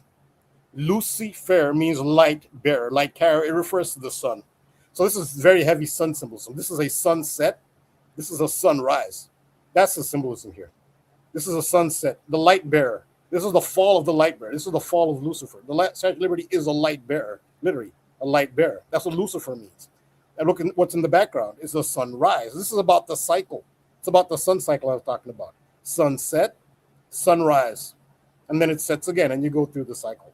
But this is just not, when you see this, this is not the uniform you want to be wearing. But it ties into Diana because, and we talk about the chariot theme, and we talk about the member of the village people, how his birthday was 7/1. So that is actually Diana's birthday. So Diana is a big part of this because Diana, Princess of Wales, and there are these are credible reports. I mean, mainstream media even published letters by Diana in her handwriting in the mainstream media. They were put out to the public that she felt that the royal family were plotting to kill her. It's not conspiracy theory. This is in her handwriting. This is proven, and she suspected that they would plan like a plane crash or a helicopter crash. That's she said that ahead of time, and it ended up being a car crash. And there are witnesses, credible witnesses, who say after the crash she was seen sitting upright and talking. But so who knows what happened in that tunnel? And the ambulance did not go straight to the hospital, which was it's a 5-minute ride to the hospital. There was a inexplicable delay in the tunnel, but not so. Those are the circumstances. Nonetheless, her reported death is August 31st, 1997. But there's that 7/1, her birthday, 7/1. We used to have that Village People member. The VW his birthday is 7/1. So VW, this is the Chariot. Volkswagen, which is a sponsor of several teams here at the World Cup. Volkswagen. Oh, the other one is Mercedes-Benz. What kind of car was she in? She was in a Mercedes-Benz, well known. Well, where is England playing against Argentina tomorrow? It's called the Atlanta Stadium. Remember why? Because if a stadium has a sponsor name, which is not a World Cup sponsor, they take that sponsor name off the stadium temporarily for the World Cup. Mercedes-Benz is not a 2026 FIFA World Cup sponsor, so they take the Mercedes-Benz name, which that is the name of the stadium. It's Mercedes-Benz Stadium, Atlanta Stadium. That is where England will play, at Mercedes-Benz, and that is significant considering that Diana, she died in a Mercedes-Benz. And after shout out John, patron John, for pointing this out. The finals on July 19th in not MetLife, but New York, New Jersey Stadium. That's when the final is. Well, what John did, he looked at the date, 31st August 1997, of Diana's her death, her car crash in Paris, France. And it has numerology 8 plus 31 plus 19 plus 97 of 155. Then he looked at the date duration from Diana's car crash, August 31st, 1997, again in a Mercedes-Benz. August 31st, 1997, to the day of the final, World Cup final, July 19th, 2026. It is 10,550 days, which in numerology is 155. That's the numerology of her car crash date, 155. And that's the duration date from her car crash date to the final. So this tells you that this appears to be coded into the final. Again, shout out to John. To me, that tells you if Diana is coded into the final, I think England's going to be in the final then, because it's Absolutely. And what is her nickname? Her nickname is the short form of Diana is Di. She's Lady Di. They call her Di. And the official anthem, there are several anthems. One of the official anthems for the World Cup is Di Di. Well, Di Di, it's D-A-I, D-A-I. It could be Di, like short for Diana, D-I. It could be D-I, D-I, Di Di. You're just talking about the Didier Deschamps, the D-D. Well, and on top of that, really quick, I'll just mention, I think we talked about this last week, but OG Anunoby, Yeah. he's British, and he went to Indiana. Oh, okay. Yeah. And Rambo, great minds think alike, because what's funny is I was watching the Illusions live stream like yesterday or 2 days ago. I did this exact same thing you just did here with the 155 and then the date duration. I literally posted that in the comments of this exact same thing you just showed. And I was looking at that exact same correlation between her and because I was trying to see if there was a correlation between Diana, because it kind of goes with all my Williams stuff, right? So, yeah. Yeah, well, I shout out John. He's the one who came up with this. One of my patrons, he came up with it. And the funny thing is, when he came up with this, I'm not just saying this. When he came up with the thought in my head was, this looks like the type of thing Kodi comes up with. I swear that's what the thought in my head. It looked like a Kodi type thing. It did. It looked like this looks like a Kodi type thing, you know? Some people, when they're decoding, they have their style, you know, of decoding and stuff. So when he said this, I said, this looks like something Kodi would come up with. But but this shows you that Diana is coded in to this. And just while we're here, Rambo, this game yesterday, Spain versus France, since she died in France, her middle name is Frances. Oh yeah. Okay. The goal scorer, the first goal scorer for Spain, was born on the Queen's birthday in 1997. So that means he was born the same year as this crash on the Queen's birthday, Queen Elizabeth, and the date duration between that day, Queen Elizabeth's birthday, his birth. I can't remember the guy's name. Orth. He's got a weird name. It's a Basque name. I think Orazabal. Orizabal. He's Basque. He's from Basque country. Okay. I was just looking him up, so I know it's a tough name to remember. I just can't pronounce it really, so I was like, I know you know who I'm talking about, though, right? So yeah, I was just looking at him, so he should be in my. There he is. You see my screen? Yep. There he is. Yeah, Mikel Oyarzabal. Yeah, April 20th. And so Yeah. So the date between his birth and the car crash is 132 days. And what's the gematria of Princess Diana? And ordinal is 132. So he's born 132 days before on the Queen's birthday, which is the gematria of Princess Diana. So I thought that was a lot of 1997s coming up because that year is, it seems to be always connected to her, actually. Whenever I look into the year 1997, I always find something with her. Yeah, so he's also from Basque country. Basque country is where they have the running of the bulls. And this year it was very, with the whole Bulls-Jordan connection.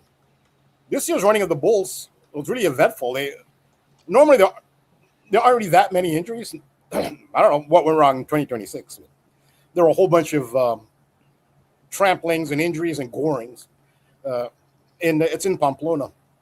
And Williams, who's also from, so his parents were, they emigrated from Ghana to the Basque country, Nico Williams. So he's the William to look out for.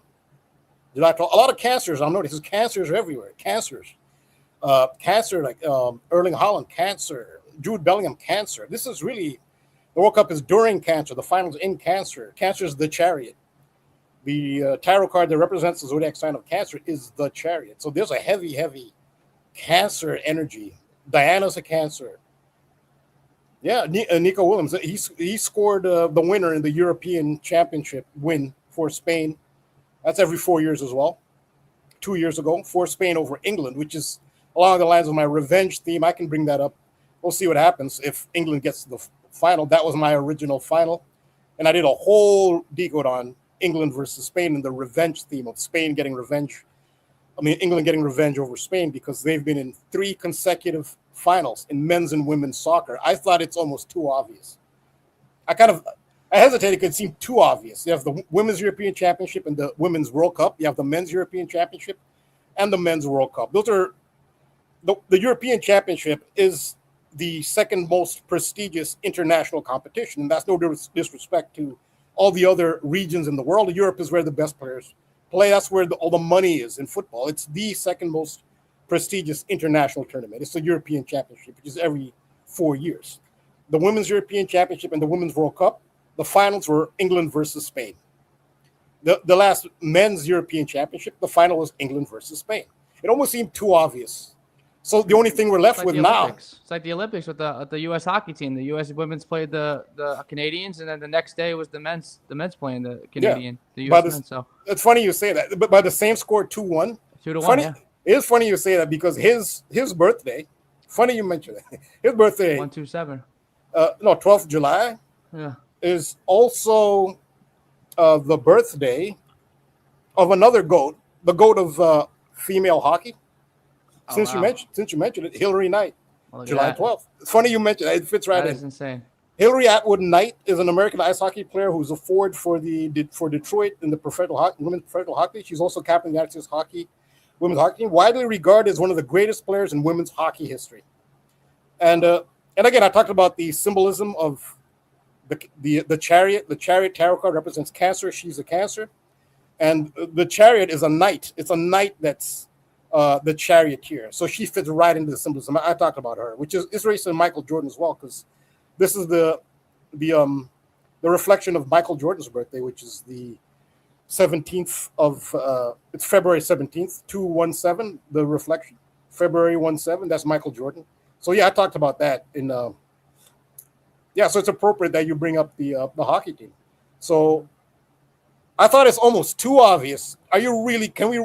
There's only one thing left to And complete. the only counter to that is the fact that there was that picture that has gone around a lot with Yamal as a baby with Messi, which is like, it's like what side are they gonna go with? Because apparently they haven't met each other at all since that day, from what I've been reading.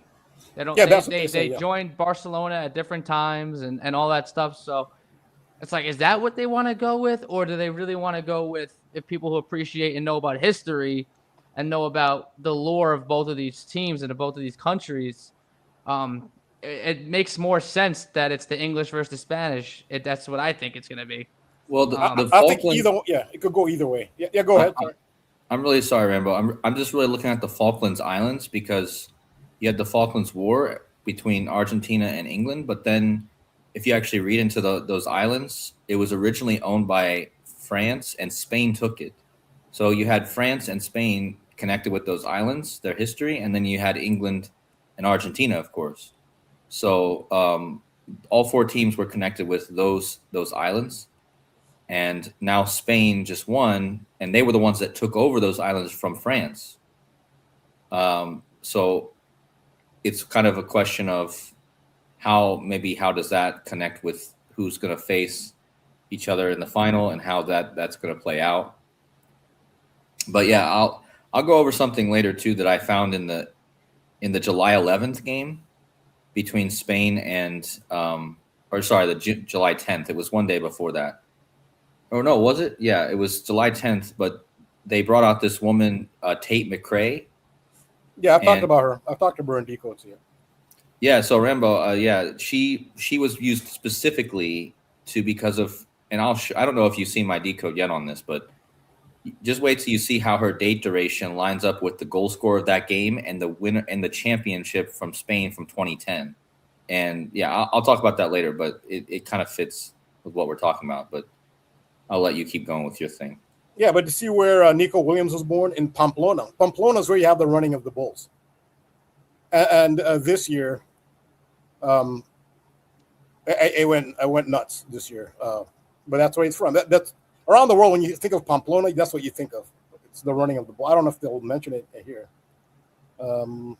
Middle Ages. No, but anyway, that's what you think of Pamplona, Basque Country.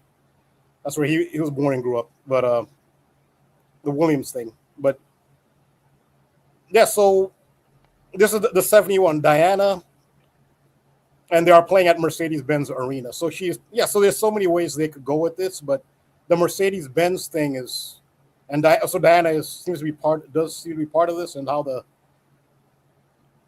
it ties in with the 155 from the date of her the crash to the final and the fall. I've been talking about the fall symbolism. This is about the fall.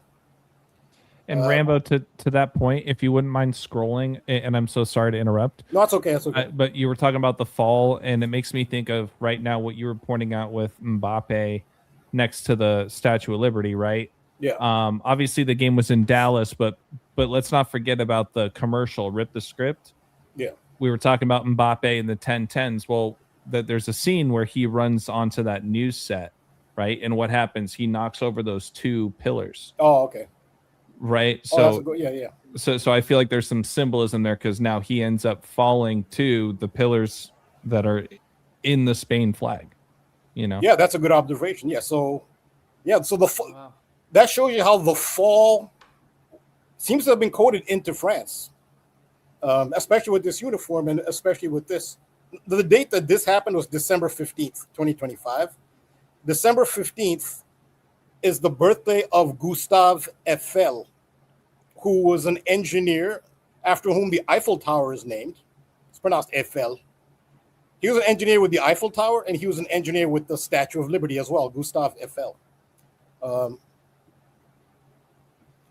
I'll look at him. Gustav FL. See, this was his birthday, December 15th. Well, that's when the statue came down in 2025 in Brazil. It came down on December 15th on his birthday. And shout out to BPM as well, one of my patrons, brilliant contributor. He says that Napoleon was buried. Emperor Napoleon of France's burial day is December 15th as well. And here it says, you can see, he is best known for the Eiffel Tower, designed by his company and built for the 89 Universal Exposition in Paris, and his contribution to building the Statue of Liberty. So he is connected to the Statue of Liberty. His birthday is December 15th. And this came down on December 15th in Brazil. Not a good look for, it was in the cards first. Despite the fact they have the best talent, it just, the symbolism wasn't good, especially have the red and yellow in the background. This is kind of a hindsight 2020 thing, but not my Argentina England thing. That's not hindsight 2020. I highlighted that in December. This is hindsight. I admit that. But it's a sunset, the fall of Lucifer. The sun is Lucifer, the light bearer. The sun is the light bearer. And this is the Spain flag, red and yellow with the twin pillars. And the Argentina flag has a sun. This is why I think there's a lot of coding for Argentina, especially the Messi Yamal thing. That's the biggest one. It's the goat and the kid. That's a tough one to get around. Like, it looks like, how can that not happen? But with all the sun symbol, and there's a lot of fall symbolism, a lot of the woman in Brazil being thrown off the bridge, which is obviously a ritual because nothing about that incident made any sense whatsoever. It makes less sense than these giant Ferris wheels. But it's a sunset ritual, and I can show you how there's another major. I've been talking about these sunset rituals.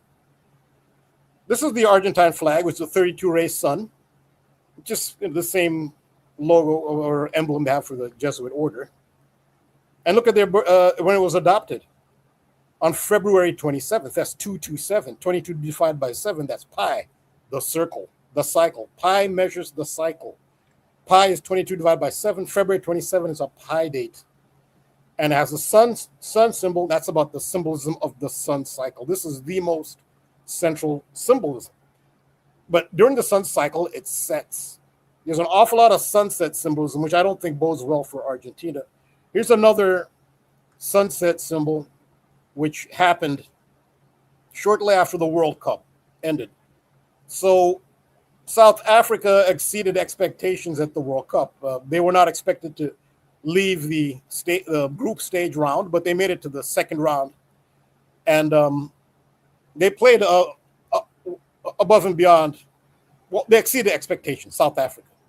South Africa returned home after being eliminated from the World Cup in the second round.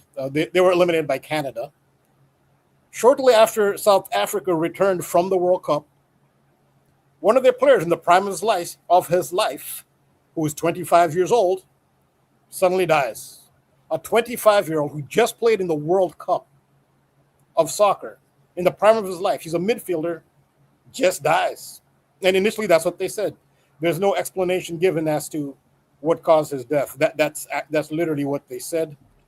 And now there's speculation that it was a suicide, supposedly.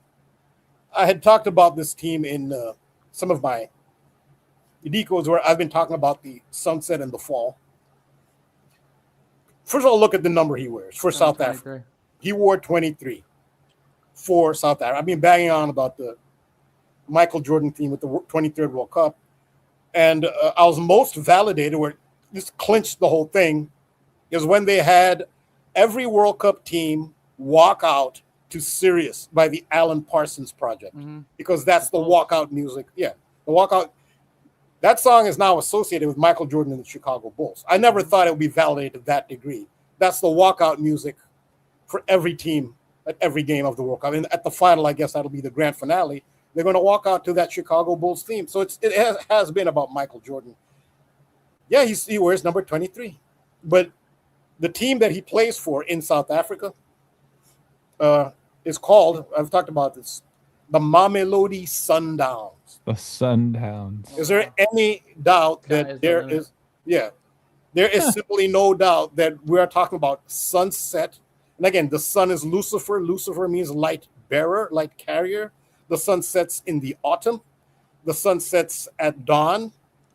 I talked about the George Floyd. That was a sunset ritual because they said the duration time for his death was 8:46, but anybody who watched the tape knows that it was not 8:46. They just came up with that number because the sun set in Minneapolis, Minnesota at 8:46 p.m. on that day. It was a sunset ritual based on the legend of Osiris. And they actually used that number again when that very big school shooting happened in August of last year. There was a report, and the doctors, the people at the hospital said they got the call at 8:46 a.m. that there was a massive shooting at that school. Was that the one in Minneapolis? Yep. Mm-hmm. Yeah, that was the one in Minneapolis. Yeah, I remember. I put that in my decode. Yeah, that was the one in Minneapolis. The doctor had 8:46 a.m. Yeah. And he had the orange hair like the Joker. Yeah, I remember that. Yeah, I actually put that in my decode. But here's the thing. So Mamelodi Sundowns, which is every continent has its Champions League. The European Champions League obviously have the best money, all the best players from around the world. That's the best. That's the Super Bowl of soccer. But every continent has its Champions League. They're actually the African Champions League, winners of the African Champions League. And when you win these things, very often there's a price to be paid, besides just hard work and dedication. And the Mamelodi Sundowns, their nickname, because of the uniform they wear, their uniform is yellow shirts, blue shorts, and white socks, which is the iconic Brazil uniform. Their nickname is the Brazilians. Here we go again with Brazil. That's where the statue went down. So I don't know what it is with Brazil. Brazil is central to this ritual location. That's where they threw the lady off the bridge. Literally threw off a bridge. She didn't say, "Oh, how come I'm not attached to anything?" No, like that ridiculous ritual. Oliver Tree. Oliver Tree. That's a good one too. Wearing the Brazil jersey. Yeah, Brazil is in the middle of this. Brazil has the Christ the Redeemer statue. Yeah, that basketball player too. I forgot his name, but he died as well right before the playoffs. I forgot his name though, but he was a pretty big connection between why the Hornets didn't beat the Magic that game. So I think his name was Oscar Schmidt. So okay. he died right before the playoffs. He was a Hall of Famer who played for Brazil. I think he played against Jordan and that Dream Team, if I'm not mistaken. I could be wrong though, but yeah. So Brazil's been huge this year. It's in the middle of, and then a shout out to one of my patrons, Charlie. He pointed out that an influencer from Brazil fell off a balcony. Let me look that one up. Like, shout out to Charlie. I can't keep track of these things. Everyone has their eyes on it. Brazilian influencer. Rambo, wasn't there a game? What was the whole DeMar Hamlin kneeling thing? Did that take place in Brazil or was that in the U.S.? I'm trying to remember. DeMar Hamlin? What is that? Wasn't there a football game that took place in Brazil not too long ago? Oh yeah, so that was the very first ever NFL game to be played in Brazil. That was the season opener. That was between the Green Bay Packers and the Philadelphia Eagles in Sao Paulo, where they have a temple of. They literally have a temple of Solomon. Brazil is like the center of everything. So that's right. Yeah. Okay. I asked for different reasons. I don't want to get off topic here. And of course, the Green Bay Packers have that green and yellow color we're seeing. So this is what happened. Shout out to Charlie, one of my patrons. This is recent. I don't know where the date is on this.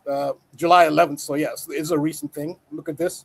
Brazilian influencer falls from 27th floor of Dubai skyscraper. So here's another falling. I tell you, the sunset, the fallen angels. We're talking about the incident last year in Pittsburgh. Kavan Markwood falling at the home of the Pittsburgh Pirates onto the warning track. And again, the Chicago Cubs. Funny how Chicago's there again.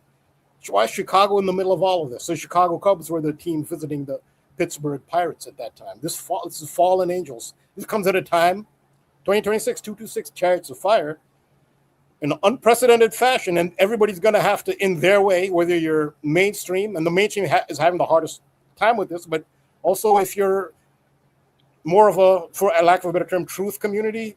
Everybody has their strong feelings about this subject. They have to come to grips with this. The authority, so one of the world authorities, government of the United States, has said craft and beings from planets other than Earth exist, and they have the proof of their existence. Granted, they haven't shown that to the public. Multiple whistleblowers have been saying that over the years, but this changes a lot of things, and it does tie in to these themes that we're seeing of the fallen angels, because crashed UFOs are fallen angels as well. So Roswell is the most famous one. Well, guess who's from Roswell? Born in Roswell is John Denver, whose most famous song is Country Roads Take Me Home, which has become a theme at this World Cup. Fans are singing, there's several songs that have become, music is a big, very important element to decode. Country Roads Take Me Home, the most famous song by John Denver, who was born in Roswell, which is known for only one thing. That's where John Denver was born. When Kevon Markwood fell at the stadium in Pittsburgh on the warning track, it had Country Roads Take Me Home from John Denver's lyrics. Right in the background, it was an ad for tourism to West Virginia. That tells you what the symbolism is in part about. Fallen angels, beings from other locations which came to Earth. The authority has said it, and it is turning everything on its head, and people will deal with that however they wish. It remains to be seen what the government does as far as revealing the concrete proof. But people have been saying for a long time that the United States government actually has in captivity, and they're abusing these beings. They say they have them in captivity and they're abusing them, beings from other planets, and they have their craft. And nonetheless, this is what fallen angels is related to. And I'll add, said 2026 will be a big year because of 226 and Chariots of Fire, which what it refers to. And this is the year in which the United States government officially has come out and said, these things exist. We have proof. We actually have them in our possession. So yeah, here's another fallen angels ritual. Shout out to Charlie, a Brazilian, an influencer in Dubai. And here we have Mamelodi Sundowns, who plays for a team called the Brazilians, and he dies shortly after the World Cup wearing number 23. And that's another thing too. Brazil are the first national team to wear Air Jordan brand. So there's your 23 and Jordan. This guy was definitely sacrificed. And his last name Adams. I mean, you got to remember, his last name being Adams. Wasn't this the 200th anniversary of John Quincy Adams' death on July 4th? Or am I bugging? Hold on. Let me just make sure I'm not John Quincy Adams. John Adams. The second president. Yep. John Adams was the second president, and he died on July 4th, 1826. So exactly 200 years ago. And then Adams on South Africa dies.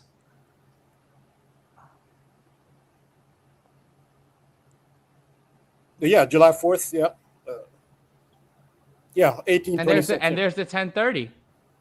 All right, yeah, I didn't even know it. Oh, so great contribution. It's amazing how it all fits in. That's amazing. 1030. Wow, great contribution. So next year will be 201. Wow, I got to write this. Wow, that's amazing.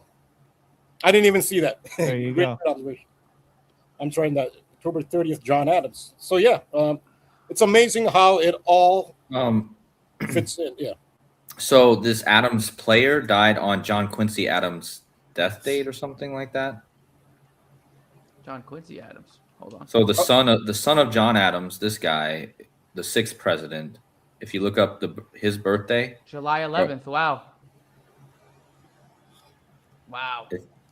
Yeah, John Quincy Adams. Well, you got to remember, there's a reason why the U.S. is having their World Cup in the 250th anniversary of this country. And I want you to, Rambo, can you pull up that thing of Argentina with the flag? I think there was a date that I wanted to just make sure that I wasn't tripping when I saw it. Like the date of February 27th it was established, the pi number. Yeah, but I forgot what year it was.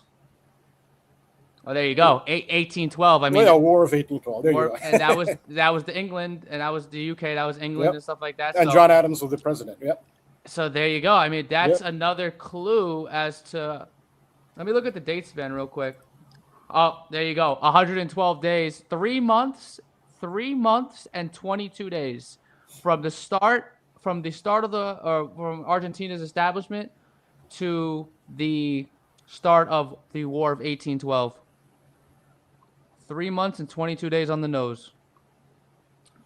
How And convenient. I mean, how convenient that England can possibly make the finals and win it, just possibly win it, when this country is 250 years old, where we're so, free from them, which we know is in quotations. So, yeah.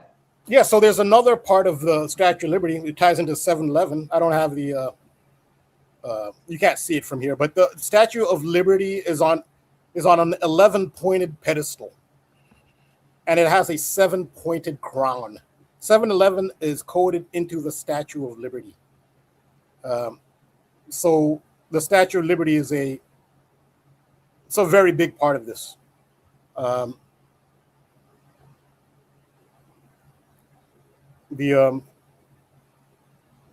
this fall, well, anyway, yeah, so it's 7-Eleven. It's coded in the Statue of Liberty, 7-pointed crown, 11-pointed pedestal. And so this is what I wanted to show, that Brazil's connection to Air Jordan. All of this is about Jordan. The fact that every team walks out to what essentially is Michael Jordan's, that's his dynastic theme. That's all about Michael Jordan, Sirius by the Alan Parsons Project. Every team's walking out of that for the 23rd World Cup. He's central to this, and the GOAT theme. That's why you see Messi. That's why Messi, Yamal makes a lot of sense for the GOAT ritual, because it's about Jordan and the GOAT, and Yamal he's the kid. Adidas has a advertising campaign where they say the kid and the GOAT. So the GOAT is Messi, Yamal is the kid, baby. And GOAT. Rambo, one of the things for Justin Bieber's playing the halftime performance at the thing, and he's holding a kid over his shoulder. So a baby goat. Not a goat, just a kid. You can see Justin Bieber's holding the legs of a child. A child. Oh, okay. A human child. Like he's supposed to be performing at the halftime show. So that might be another clue. They have that, like, literally just holding a kid on his shoulders, like with the legs. Again, shout out to BPM.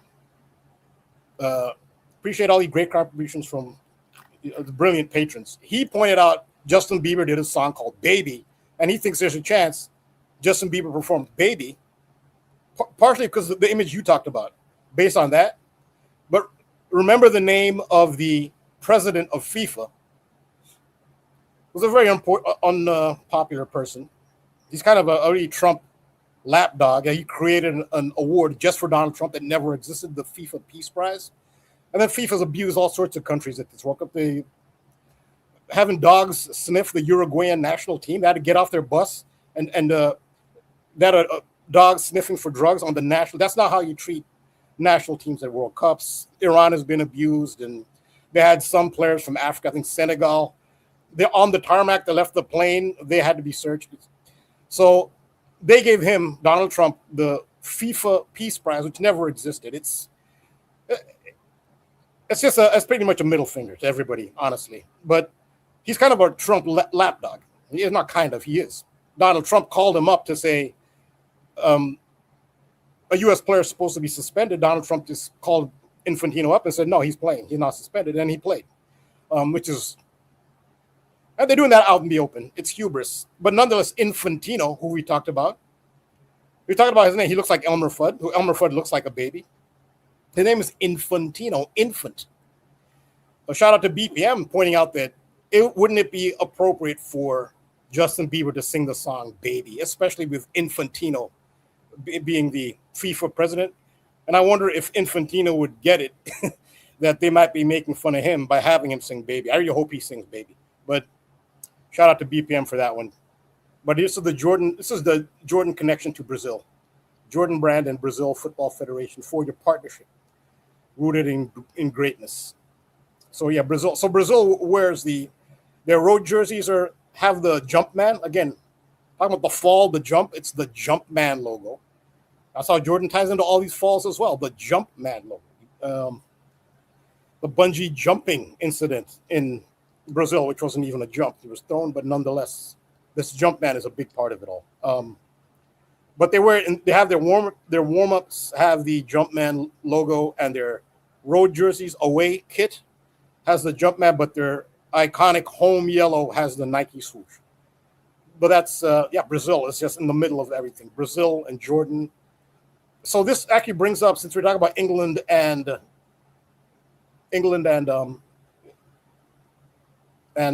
Argentina tomorrow. This brings up Liam Payne. Liam Payne, the singer of One Direction from England, how he fell from a balcony from a hotel in Argentina last year. Liam Payne had a fall. This is the thing, this fall thing. And he's pictured, so he's a very avid football/soccer fan. And he's even pictured on his Wikipedia page in an England jersey. So England is related to this. Now you could say that means England's going to take the fall. I actually disagree, because I see, and you were just, Josh was just talking about 322. I'm just seeing this here in his personal life. His son was born on 322, March 22nd. Oh, wow. Yeah, you were just talking about 322. Liam Payne's. So you could say Liam Payne, who's identified on his Wikipedia page, he's wearing that England shirt, the football jersey. Could that mean, and he fell, so that's the fall of England, just like the Statue of Liberty, you could say was the fall for France. But it was in Argentina. And my thing is, I think it goes towards Argentina is because of Argentina's sun emblem on their flag. This is about the sunset, especially with the death of a player. Just had a death of a player from Mamelodi Sundowns, which I've been actually I talked about this team already before he died in my decode about the fall. I talked about the Sundowns and the Brazilians. So I'm not just talking about this now after he died. I was already talking about the Sundowns. Those who see my decodes know that I already mentioned this team. This is not a household name, even in the world of soccer, but I have some knowledge of African soccer, which it's not a big mainstream subject, which is why I was familiar with this team, why I talked about them even before this happened, because it fits right into the theme of the sundown and the sunset. Argentina has, with this theme going around, it's not a good time to have a sun symbol. I think this means the sun setting for Argentina. So I have another. Yeah, absolutely. That's what I think it is. And Liam Payne is part of that with the whole. So I actually have a decode. This is a written decode that I did. It's called Viva La Vida from the song by Coldplay. Mm-hmm. It's for patrons. It's on my Patreon, but it's a pretty lengthy decode and very in-depth, and I appreciate the positive response I've gotten from patrons. And at length, I've talked about this fall. And this is one post, right, Rambo? This is one post, yes. It's a written post. It has a lot of images, as you can see, so it's not a whole... So you guys, if you're going to tell me this post alone isn't worth $5, which you pay for an entire month with Rambo's Patreon, I just wanted to use this as an opportunity to remind everybody this is the type of content that you're getting for the month on his Patreon. So give Rambo a shot. Thank you so much for sharing, Rambo. Yeah, I appreciate it. I appreciate that. So Jordan 26, I've gotten great feedback. Thanks for all the great feedback I got from patrons on this post. I do point out forgotten story behind World Cup walkout music inspired by Michael Jordan. So this is like the top English sports network. They have radio and internet podcasts. They have all top athletes and former athletes. This is Talk Sport is the top sports network in England. So they talk about how, of course, this audience didn't need to be told this, but this is for the soccer audience. They're like, wow, you mean it's forgotten? Not by us in this community. I guess by most people it is. Forgotten story behind World Cup walkout music by Michael Jordan's all-conquering Bulls. And they show Messi and Michael Jordan. I mean, you could say, is Messi going to walk out? I don't think so. So this is what I'm pointing to in my decode. This is just a little excerpt from the decode. So the game tomorrow, July 15th, is between England and Argentina. And I talked about The Last Dance. I did another post on The Last Dance. There was a documentary on Netflix, since this is all about Michael Jordan, called The Last Dance. I think it came out in 2020? Was it 2020 or during the lockdown? I remember it was during COVID. it came out April 19th. This is when it came out as a 10-part series, extremely successful, and it was an award-winning documentary of behind-the-scenes footage of Michael Jordan and the Bulls, their sixth and final championship, that's why they call it the Last Dance. It was the end of the dynasty. It ended with that season. It was an 97-98 season. Well, guess where the Chicago Bulls started the 97-98 season, which was the start of the Last Dance preseason? It was in Paris, in front of the tower. And so I talked about that. But then after I'd been talking about the Last Dance for a while, after I'd already been talking about this, and I talked about how it's the last dance for Cristiano Ronaldo and Lionel Messi, the two GOATs of modern soccer, Cristiano Ronaldo's sister comes out to the media after I said this. This is dated July 2nd, so it must have been around July 4th. She came out and said, either July 1st or July 2nd, she said it to the media. I'd already been making this comparison. She says, oh, this is my brother's last dance. Cristiano Ronaldo's 2026 World Cup will be his last dance with Portugal, says his sister, Kodi. I'd already been comparing it to the Last Dance. Now they come out and say it. I jokingly say it with some of my patrons. It seems as if they watch the Truth Codes for ideas. In the Illuminati playing card deck, the famous Illuminati playing card deck, they actually have a conspiracy theorist card. And what they say on the Illuminati playing card deck for the conspiracy theorist card is that the Illuminati will look at conspiracy theories to get ideas. So just based on that conspiracy theory card in the Illuminati playing card deck, it looks as if they're saying, let's watch. I'm sure they're not looking at me and say, oh, that's a good idea, The Last Dance. So let's tell Cristiano Ronaldo's sister to reference The Last Dance. That's what it feels like, because this has happened a ton of times. This is not just the first time. But it is kind of funny. Nonetheless, this is when The Last Dance came out, April 19th. So Cristiano Ronaldo's been eliminated, so he's danced his last dance. When will Messi dance his last dance? Will it be in the final? Or it could be in the third place game. So if he loses the semifinal tomorrow, he could still play the third place game. It would be in Miami where he was playing for the MLS. It would be in Miami, exactly. Or I looked at the duration time between when The Last Dance came out, which is April 19th, 2020, when it was launched, and the game tomorrow, the semifinal between Argentina and England, which potentially could be Messi's last dance. The best players, for third place games, the best players tend not to play because you just lost the final. Your emotions are not there, even though it's rigged. Not all players know that it's rigged. The emotion is real. You can see it. They're not acting. If it is rigged, a lot of the players don't know. They really are genuinely crying. They're not that good an actor. They mastered soccer. They didn't master acting. That's a different skill. Sometimes you just don't have the emotion to play the third place game, and nobody remembers the third place game. Even the most diehard soccer fans can't tell you who won they can tell you who won the World Cup in Brazil in 2014. They can't tell you who was third. No one remembers that. They can tell you who won in Russia in 2018. They can't remember who finished third. Nobody really cares about the third place game. So more often than not, you get the players who didn't get to play, you put them out in the third place game. So Messi's last dance, if Argentina loses tomorrow, most likely would be that game. Unless they want him to score, they want him to get the Golden Boot scoring award. Maybe they might let him play for that to see if he could score more goals. It would be interesting. They'd be playing France in that third place game, and that was the final last year. To talk about another thing to look out for, do they want France versus Argentina again in 2 consecutive World Cups, but in the third place game? They might go with that. Nonetheless, the game tomorrow, July 15th, for Argentina and for Lionel Messi. If this is his last dance, it would be 6 years, 2 months, and 26 days since The Last Dance was released. 6226. Those are the gematria values of Jordan and the ordinal and Pythagorean, simple and Pythagorean.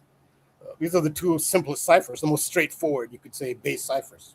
6226 Jordan. It's all about Jordan. The Last Dance is about Jordan. And from the release of The Last Dance to tomorrow's game is 6 years, 2 months, 26 days. To me, this looks like it's pointing to Lionel Messi's potential last dance tomorrow. That's how it looks to me.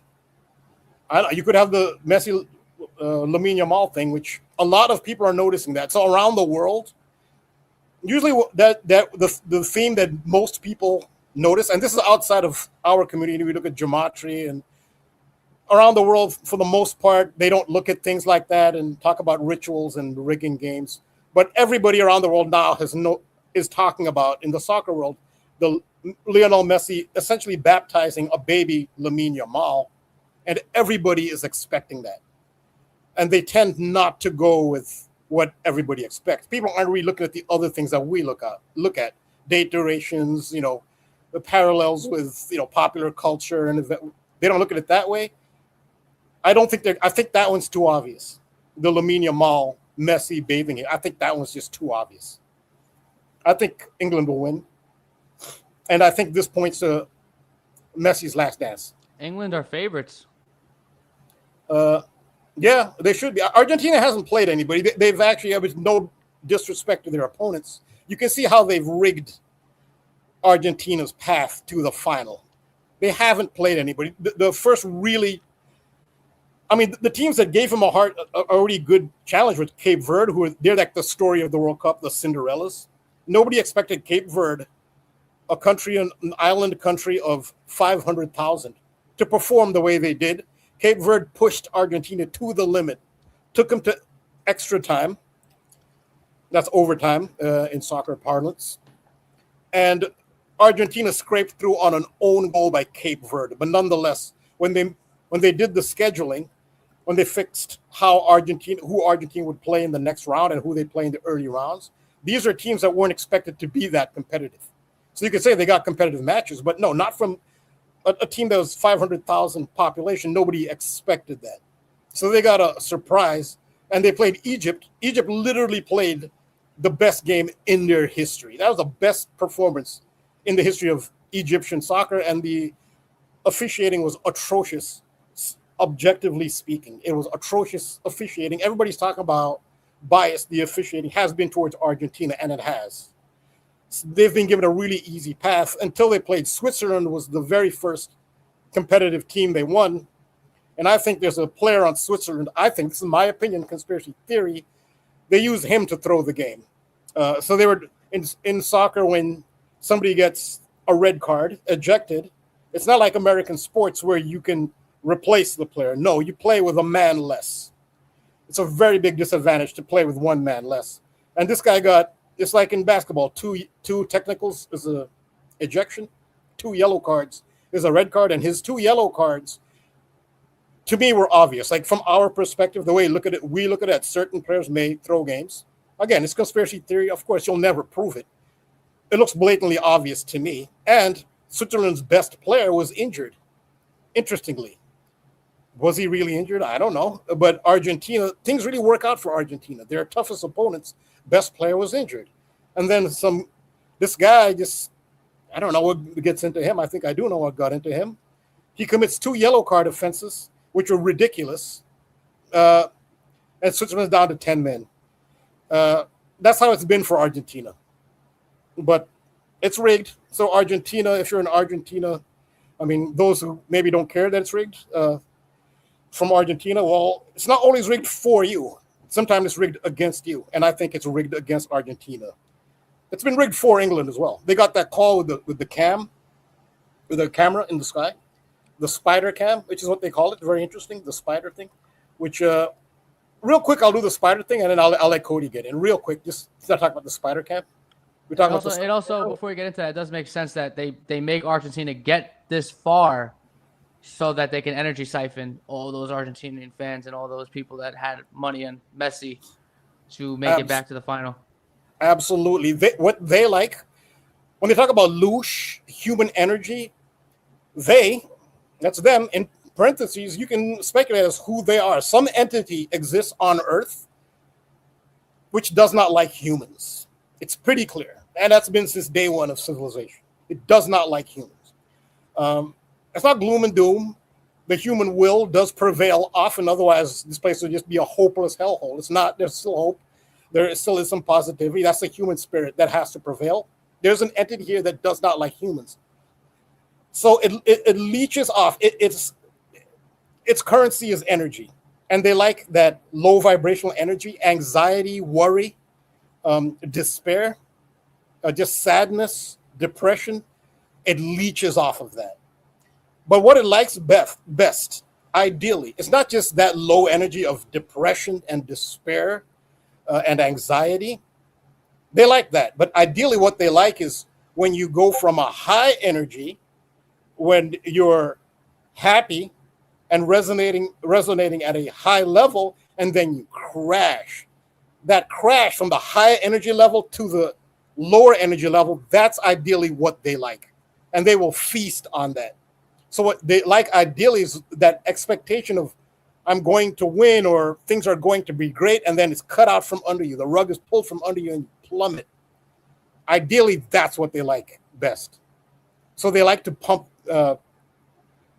Let's say you build things up just to chop them down. They really like doing that. But again, the positive is they don't assume that they have full reign in this realm. The human spirit should still prevail. Those who are pro-human. Love is the strongest vibration. It's a stronger vibration than the vibration of whatever they are. It is literally pure unconditional love is the strongest vibration in existence. It's a God vibration, and it will always be stronger than, no matter how much power they have. That's why they try. A lot of their strategy is to prevent you from emanating that love. And it's difficult in this world to keep emanating that. It is. Or to make it seem like, especially for males, it sounds sappy or weak. No, that's literally the strongest force in existence is the power of love, which just came into play. The Empire State Building, they unfurled the banner on the Empire State Building about the power of love. I just want to talk about the spider thing real quick. I'll let Kodi get in. The spider, right? So it's called a spider cam. I talked about how the ball has a chip in it when England played Norway. So England are getting all the calls. It's rigged for England. So now you have two teams, England and Argentina, who've gotten all the calls blatantly. The officiating at this World Cup, objectively speaking, for soccer fans who've watched multiple World Cups, by far, objectively, 2026 World Cup is the worst officiated World Cup in history. And that's with VAR, which is called the video VAR replay. You would think that with VAR, new technology, you'd have fairness. Well, it makes no difference if you have video technology or not. If it's rigged by the authorities, then it'll be rigged regardless. It's not supposed to be fair. Soccer fans have to realize this in general. Don't get your heart set in this. It's not fair. It's rigged. Well, this audience doesn't need to be. I'm preaching to the choir here. But nonetheless, England's gotten all the calls. Argentina's gotten all the calls. Something's got to give tomorrow. Someone's going to come to grips with the fact, like, this time it's rigged against you. It's been nice up to now. The ball hit the spider cam. Everybody saw this on the field. They saw it. The rules of the game are play should stop, but play continued, and England scored. It's called the spider cam. And why is a spider cam significant? I've talked about the spider before. So that was with Queen Elizabeth's funeral, where a spider appeared on the coffin of Queen Elizabeth. And we know that was CGI, more than likely. It just happened to appear on this white card because if a spider was in the flowers, nobody would see it. The live feed of Queen Elizabeth's coffin at her funeral, the spider appeared and made world headlines. Spider on Queen Elizabeth's coffin. I did multiple decodes on this. It's most likely CGI because now you have they didn't have it at the time, but now, especially iPhones, I don't know if all iPhones have it. You have the spider filter where you can just film somebody and it'll show a spider crawling on their face. This is technology that everybody has now. Every cell phone has it now. That's most likely what they did, but it was about the symbolism of the spider. So I couldn't help thinking about that when I saw the big story of the spider cam. That's what they call it. They call it spider cam. It's part of the big controversy that got England into the semifinal by defeating Norway when the ball hit the spider cam when play should have stopped. Everybody saw it. The authorities saw it, but England are supposed to be there. The spider cam. And it ties into Queen Elizabeth, the spider on her coffin. Argentina have a player, and this is against Norway. Norway's star player is Erling Haaland, who plays in England for Manchester City, which is very significant. So Erling Haaland, his former teammate at Manchester City plays now for Argentina. His name is Julian Alvarez. He used to play for Manchester City. I thought I had a clip of here is Julian Alvarez. This is the headline. This is before he left Manchester City. He left Manchester City to play in Spain for Atletico Madrid, where he wants to leave there now. But his name is Julian Alvarez, and his nickname is Spider-Man. The full story behind the Spider-Man connection, that's from the Manchester City's World Cup. So he does, you see the Spider-Man web shooting symbol, which is a major MK Ultra symbol. It is. So they show him in his Argentina jersey and his Manchester City jersey. Again, he left Manchester City. He doesn't play there anymore, but he was there with Erling Haaland as well. So Manchester City is a big part of this. But he was called, his nickname is Spider-Man. So England will be playing against Spider-Man tomorrow. When they got into that game with the Spider-Cam controversy, and their queen, her funeral was headlined by a spider. So the spider is a big part of this. And Erling Haaland, Norway, he was part of it. Manchester City. Manchester City is a big part of it. Now, who plays Spider-Man famously? Several actors do, but Tom Holland is the current most famous actor to play Spider-Man, Peter Parker. Tom Holland. The name sounds like Holland.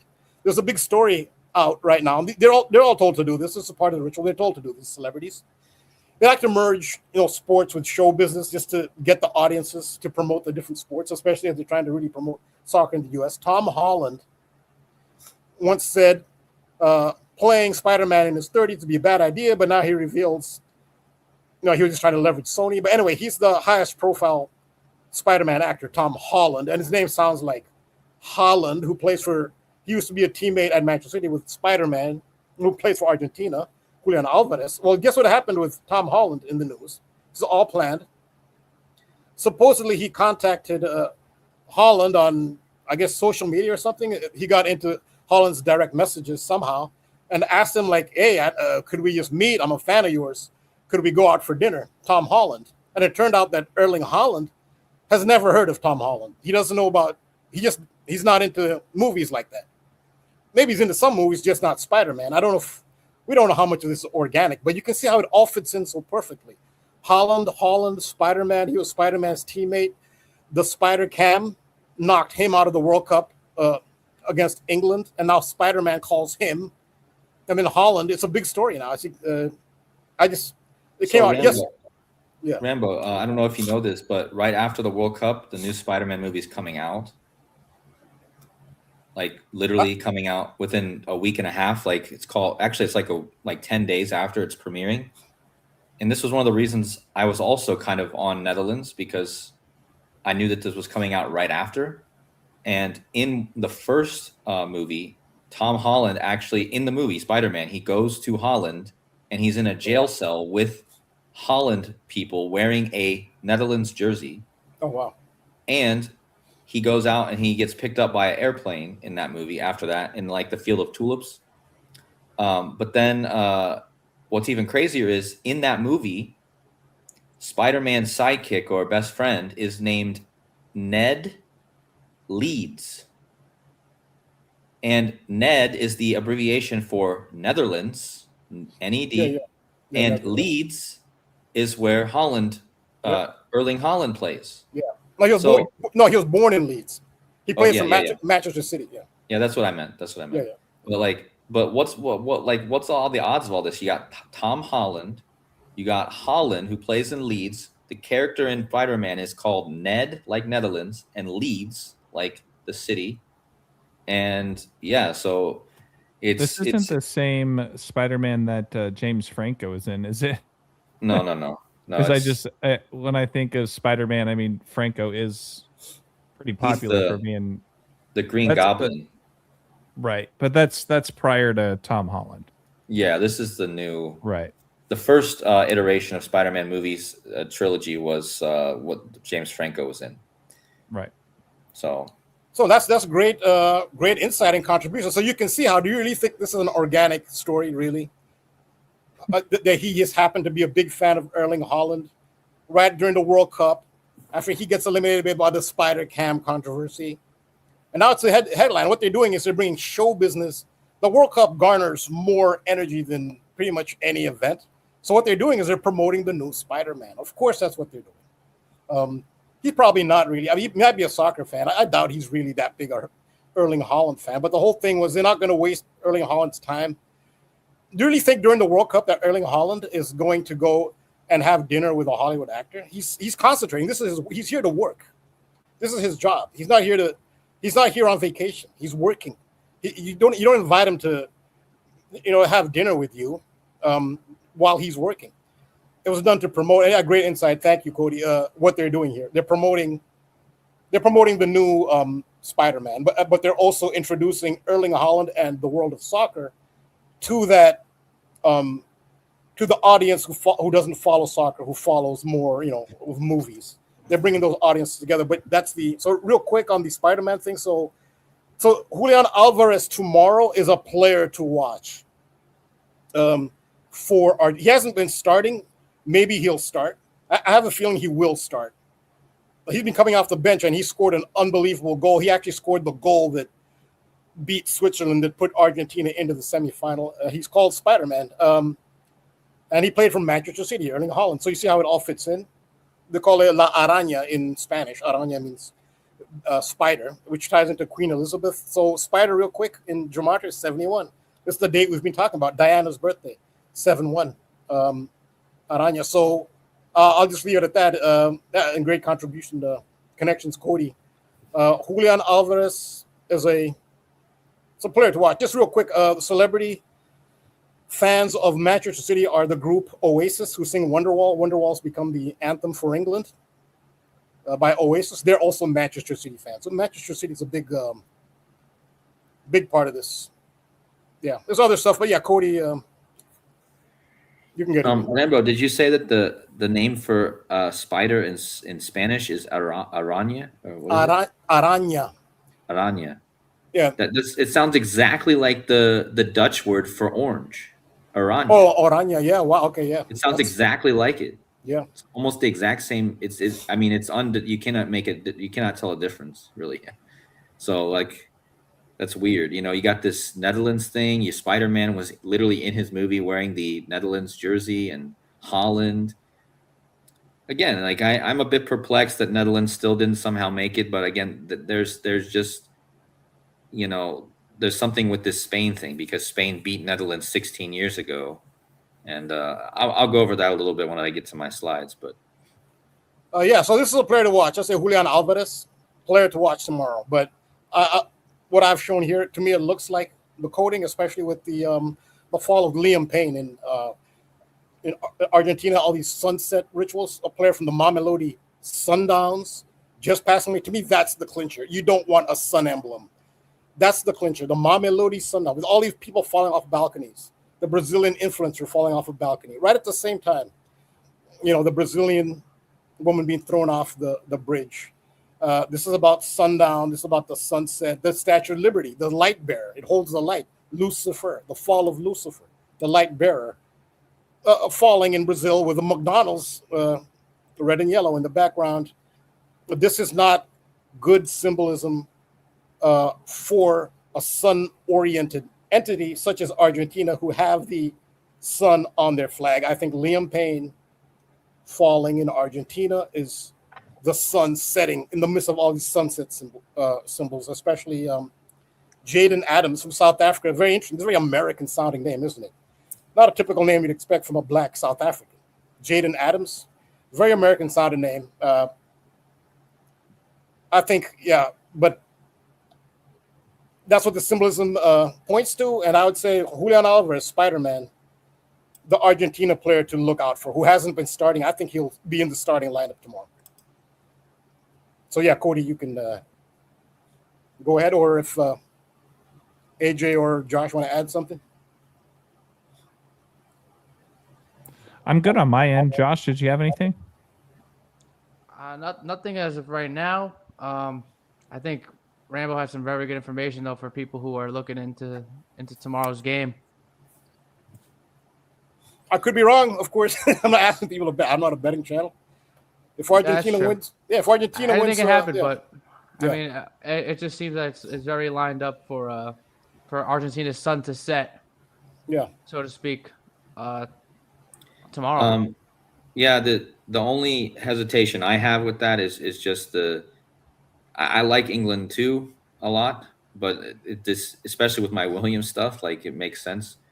Um, but like the one thing I'll show here is the eclipse stuff, and which I just really started focusing on more recently. And I'm really starting to think that the whole reason that everyone blames the Jesuits for everything is because they are the eclipse symbol.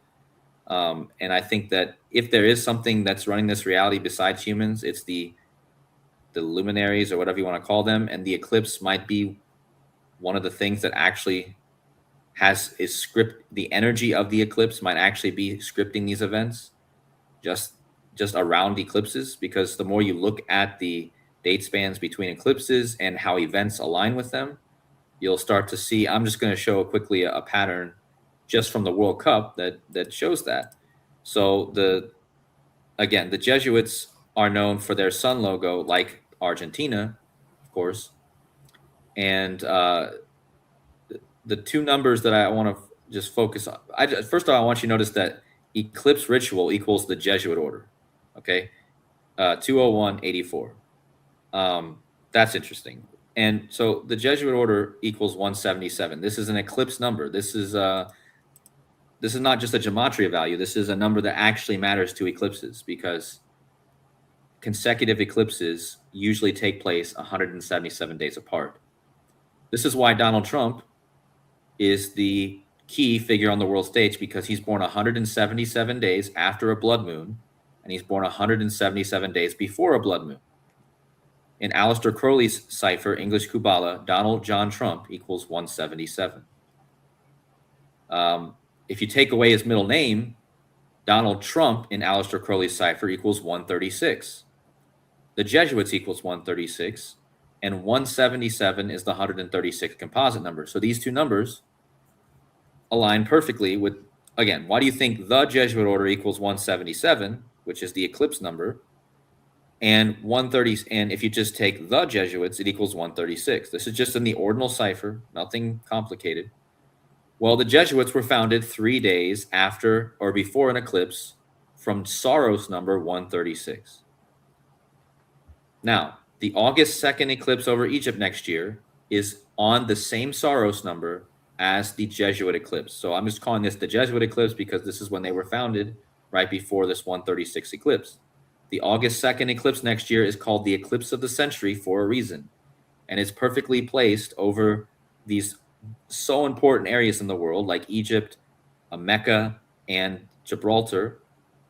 Like Rambo was telling me before the stream, this eclipse looks like it's drawn perfectly by the hand of God. Let's put it that way. It looks like it's specifically drawn to hit the most prominent places on all of Earth almost. But anyway, that eclipse is from Saros 136, which is the same Saros the Jesuits were founded under. So now that we know that Jesuits equals 136, we had the death of Lindsey Graham, and we're going to go back to July 11th. And we started out by talking about this plane crash riddle on July 11th. Well, Lindsey Graham died on July 11th. Let me find my slide here. Shout out to Derek from Gematrinator, because he's the one, again, I got to shout out him because he's the one that focuses his whole research on eclipses, essentially. And I'm just kind of taking on the oars now and just saying, like, there's really something to this. And I'm determined to, like,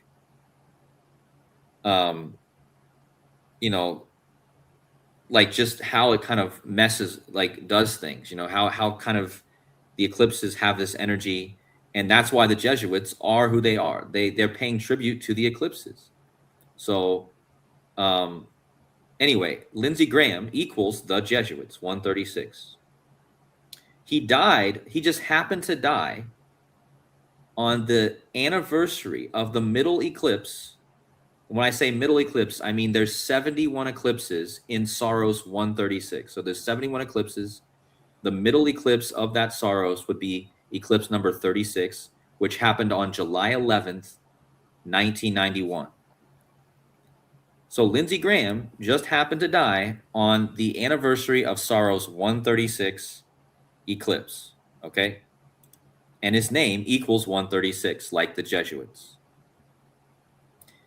I don't know how anyone can deny that. This in the middle eclipse, as Derek has pointed out, is an energy center for this Saros. So the fact that this is the eclipse is important. So that's the ritual with that eclipse. Now, the same day that happened, you had the death of this soccer player, Adams. Look at his gematria, 177. Again, 177 is the 136 composite. These numbers are married, and they're both connected to the eclipses and the Jesuits. That's why his gematria is 177, and he died the same day as Lindsey Graham, whose gematria is 136. But why did he die on that day? Because South Africa is where Spain won their last World Cup. And they are I want to emphasize this heavily. Spain is the only team to ever win a World Cup on the day of a total solar eclipse. The only team. They did that in South Africa on July 11th, 2010. Now, that was not the same Saros, of course, but it was an eclipse, and it was the only eclipse, only time it's. But look what look what the number of the eclipse actually was. It was eclipse 146, which is Donald Trump's birthday. So now we know. I believe this is why Spain is in the final. 16 years later, after they were in the final on a total solar eclipse, they're in it again. Their captain is number 16. 136. Remember, I've been talking about this number. 136 is what? The 16th triangular number. And Lindsey Graham died on July 11th, which was the anniversary of Spain winning, and his name equals 136, which is the 16th triangular. And this whole World Cup has been a tribute to the 16 and the 53. The whole NBA was 53, and then the World Cup was 16. So the 16 has been like the main number. And this Adams guy, again, he played for South Africa. So literally paying tribute. And his middle name is Oswin, reminding us that the birthday, the final is on the birthday of Oz Perlman. His 44th birthday, just like Prince William just turned 44 last month. Okay, so then they paid tribute to this, and this is like the most mind-blowing thing that I found. In the game between Spain and Belgium. Now, let me actually just point out why that was about an eclipse. Because check this out. Belgium equals eclipse. Okay, Belgium is a Grand Slam perfect match to eclipse. They played 33 days before the next total solar eclipse, which just so happens to be going over where? Spain.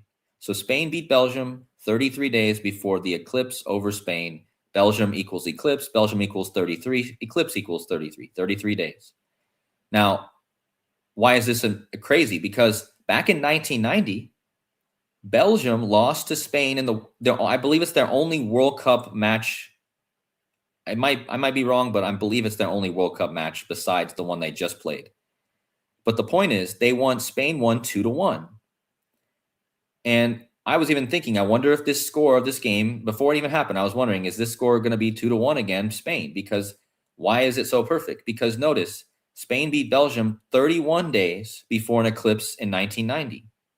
What makes it even more perfect is not only was it almost the same amount of days, just 2 days off, but that eclipse that they beat them before in 1990 was the same Saros number as the eclipse coming up over Spain this year.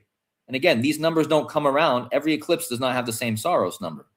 It just so happens that Spain and Belgium played almost exactly the same amount of days before the same Saros eclipses.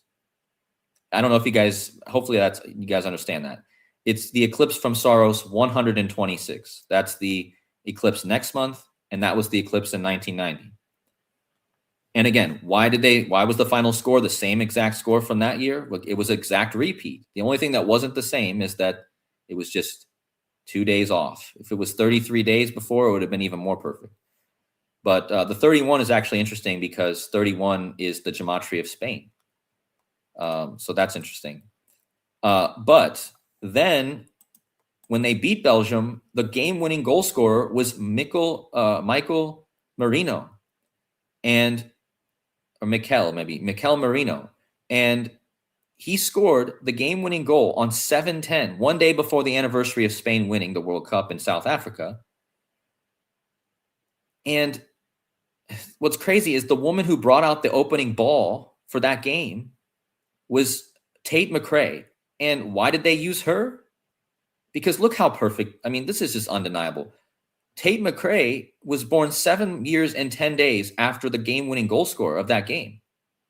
And then she was born 7 years and 10 days before Spain won the World Cup on the eclipse. Unbelievable, folks. Like, there's not even any gematria here. There's no gematria. Like, this is just simple date measurements, just simply looking at the game-winning goal scorer and the opening ball carrier. You could have looked at that. If you would have been able to look at that before and find that, you would have been, oh my gosh, I think Mikel Marino scores a goal here. I mean, it would have been perfect, right? So anyway, 7-10, that's the day that this happened. And that's the date that separates them. What's even more crazy about this is Tate McRae, if you actually add the day, the span of her days, she was 7 years, 11 days old on 7/11 when Spain won the World Cup. This is what made me be very hard against Spain not going to the final. Like, when I saw this, I was like, I cannot go. It's very hard for me to go France here after seeing this, especially knowing that Spain is having an eclipse next month and next year. So Spain is the only country that's having these two huge eclipses in the next year going over it. It's the only country. No other country is having both, except maybe a little bit of Portugal, but Portugal's not fully in totality. But yeah, that's the importance of the eclipses. But let me just go back and show you. I already talked about how the Jesuits are the eclipse. That's what they represent. And again, 177 is the Jesuit order and 136 is the Jesuits. But when I really started realizing that it's all about the eclipses is the game between Egypt and Argentina. Because look at this. The GOAT Messi leads a comeback against Egypt. Now, Egypt is the location of the big eclipse next year on August 2nd, which also goes over Spain. But they came back against Egypt. These two teams had to play because this is about these two eclipses next year. The GOAT, Messi, and when I saw this, I was like, I didn't even know this eclipse was happening, but look at this. The GOAT year starts on an eclipse over Argentina. Are you kidding me? And then, of course, because I told you 177 is the amount of days between consecutive eclipses. It's not just a gematria number. This is more significant than just looking at gematria. This is actually a number that is used in the sky for these astrological alignments. So that means 177 days after the Argentina GOAT year eclipse is the Egypt eclipse, which also goes over Spain. This game between Argentina and Egypt happened on the day leaving 177 days in the year. That's why they did it on that day, because it was a tribute to these two eclipses separated by this amount of days. The guy who scored the first goal of the game, Christian Romero, equals 177. Of course he does. He had to. And he's a tribute to Cristiano Ronaldo. His name actually equals Cristiano Ronaldo. He has the same initials. He has almost the same name. It's funny how they put a guy with Messi who actually is basically a version of Cristiano Ronaldo. If you look in the Latin cipher, Christian Romero actually equals Cristiano Ronaldo. Same gematria. But anyway, he scored the first goal. But who scored the last goal? Enzo, what's his name again? Enzo Fernandez. Look what he equals. 177. Now, some people might say this is a stretch. You're using some random cipher. Yeah, I mean, the first one's more perfect because it's just using the ordinal cipher. But I've already proven that Aleister Crowley's English Kubala cipher is significant. In fact, just look up English Kubala on Wikipedia. It's literally there. There's a Wikipedia page for the whole cipher. It's not just some random cipher, guys. There's a Wikipedia page for this cipher. So why is it important? Because Aleister Crowley, who basically had this connection with Donald Trump and the moonchild eclipses, right? Donald Trump born on a blood moon. Now remember, Donald Trump, let me just show this first. If you just go to this Aleister Crowley cipher, derived directly from his book, Donald Trump equals 136. Okay, there's your eclipse, your Jesuit eclipse number. Now remember, 177 is the 136 composite. But just add his middle name, and what do you get? 177. This is proof of why Donald Trump is who he is, in my opinion. 177, you take away his middle name, you get the 136. These are the two numbers I just highlighted. Now, again, let me just show this so people can see it one last time. Donald Trump, born 177 days after a blood moon on December 19, 1945, and 177 days before a blood moon on December 8th, 1946. And again, Donald John Trump, 177. But what's crazy is, look how he equals 177 in this cipher. Who's the guy who scored the eclipsing game-winning goal for Argentina? Enzo Fernandez. What does he equal? 177. In the same cipher as total eclipse. And who died just a few days? And I got confirmation of this because I did this decode right here that you see on the screen one day before the death of who? Bonnie Tyler. And who? What did she sing? Total Eclipse of the Heart. So this was my confirmation. I was literally on a trip. Like, I did this decode, I showed it to everyone, and the next day I'm on a trip, and the big news was the woman who sings Total Eclipse dies. Are you kidding me? I just did a decode about it. And so that was just like a little piece of confirmation for me to see that play out.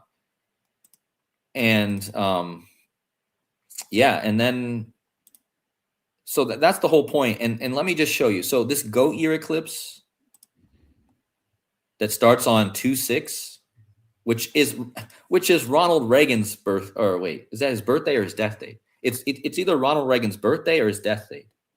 I can't remember now. If anyone wants to help me out with that, I can look it up. But it's his birthday, isn't it? Yeah, it's his birthday. What date? June? Was it June? No, February 6th. February 6th. Yeah, he's an Aquarius. I know that. So that's probably his birthday. Yeah, it's his birthday because Ronaldo was born one day before. He was named after Ronald Reagan. So what's crazy is that this goat eclipse over Argentina is one day after Ronaldo's birthday, the other kind of goat, right? But it's not his birthday. It's one day after, and it's on Ronald Reagan's birthday. So it starts then, but then 177 days later, of course, is the eclipse of the century. That's also the same death date. 2/6 is also the same death date as Minoru Yamasaki's, architect of the World Trade Center. Oh, yeah. It's a good one. Yeah, and that's the Queen's Ascension Day also. 2/6. So that's a huge day. It's actually the day I started my channel. Oh, wow. Also. But anyway, the point is this eclipse, this goat eclipse over Argentina, it's on 2/6, right? So if we just go from the World Cup final to this goat eclipse, that's what I'm going to call it, on 2027, it would be 202 days, which, funny enough, is the gematria of total solar eclipse. Hold on. So there's a total solar eclipse 202 days after the World Cup final. And it's on the goat over Argentina. And that's the gematria of total solar eclipse. Now, look at this. Not only is it 202 days, it's 6 months, 2 weeks, and 4 days. Who's the goat and whose birthday is that? And who's he play for? That's Messi, right? Yeah, it's the World Cup final is 6 months, 2 weeks, and 4 days before the GOAT year eclipse over Argentina. That is Messi, the GOAT of Argentina's birthday. So for him to not be in the final off that connection is hard for me to believe. Like, maybe he won't be. I cannot say for sure he will, but England has a lot for it, as Rambo just showed. But that's the one thing that's holding me back. And I believe the reason that he baptized Lamine Yamal is because he represents John the Baptist. Messi's born on the birthday or the feast day of John the Baptist. And think about how John the Baptist is baptizing Jesus. So he baptized Yamal. I always say Yamal, but Yamal, right? So just like John paved the way to baptize Jesus, now Messi is he kind of handing the torch or baptizing the new child, and think about how when you type in the name Lamine Yamal, it equals 191, like Society of Jesus, right? So Jesus, Society of Jesus. But not only that, it also equals like winter solstice has that 191. So this is a huge number with like the sun, winter solstice 191, summer solstice 191. And today, or for me it's yesterday, but today when Lamine Yamal won against France, he was 19 years and 1 day old. So he was 191. His gematria is 191. His coach is born on the summer solstice. The coach of Spain is born on the summer solstice, 191. And then let's not overlook that summer solstice is a perfect match to Society of Jesus. So summer solstice, Society of Jesus. And so the sun and the moon, right? Argentina is like silver. Argentine is silver, but they have a sun logo. So the Argentina is kind of like a duality of the sun and the moon, because Argentina and sun on their flag. And Spain is kind of really sun symbolism, but they also have the twin pillars, which is like the Temple of Solomon, like sun and moon. Sun and moon make the eclipse. So it's the coming together of the opposites. It's why they pay tribute to the Baphomet too, right? Because it's the coming together of opposites. It's the two becoming one, just like the eclipse. That's the 201. So that's why Taylor Swift just had a wedding too, the two becoming one, and it's kind of all goes back to that. Since you're mentioning that, it just hit me. There was a lot of talk about 1997 earlier, right? Right. In 1997, the Spice Girls, the U.S. released their song "Two Become One" in '97. Oh, it's a Spice Girls song. To become one.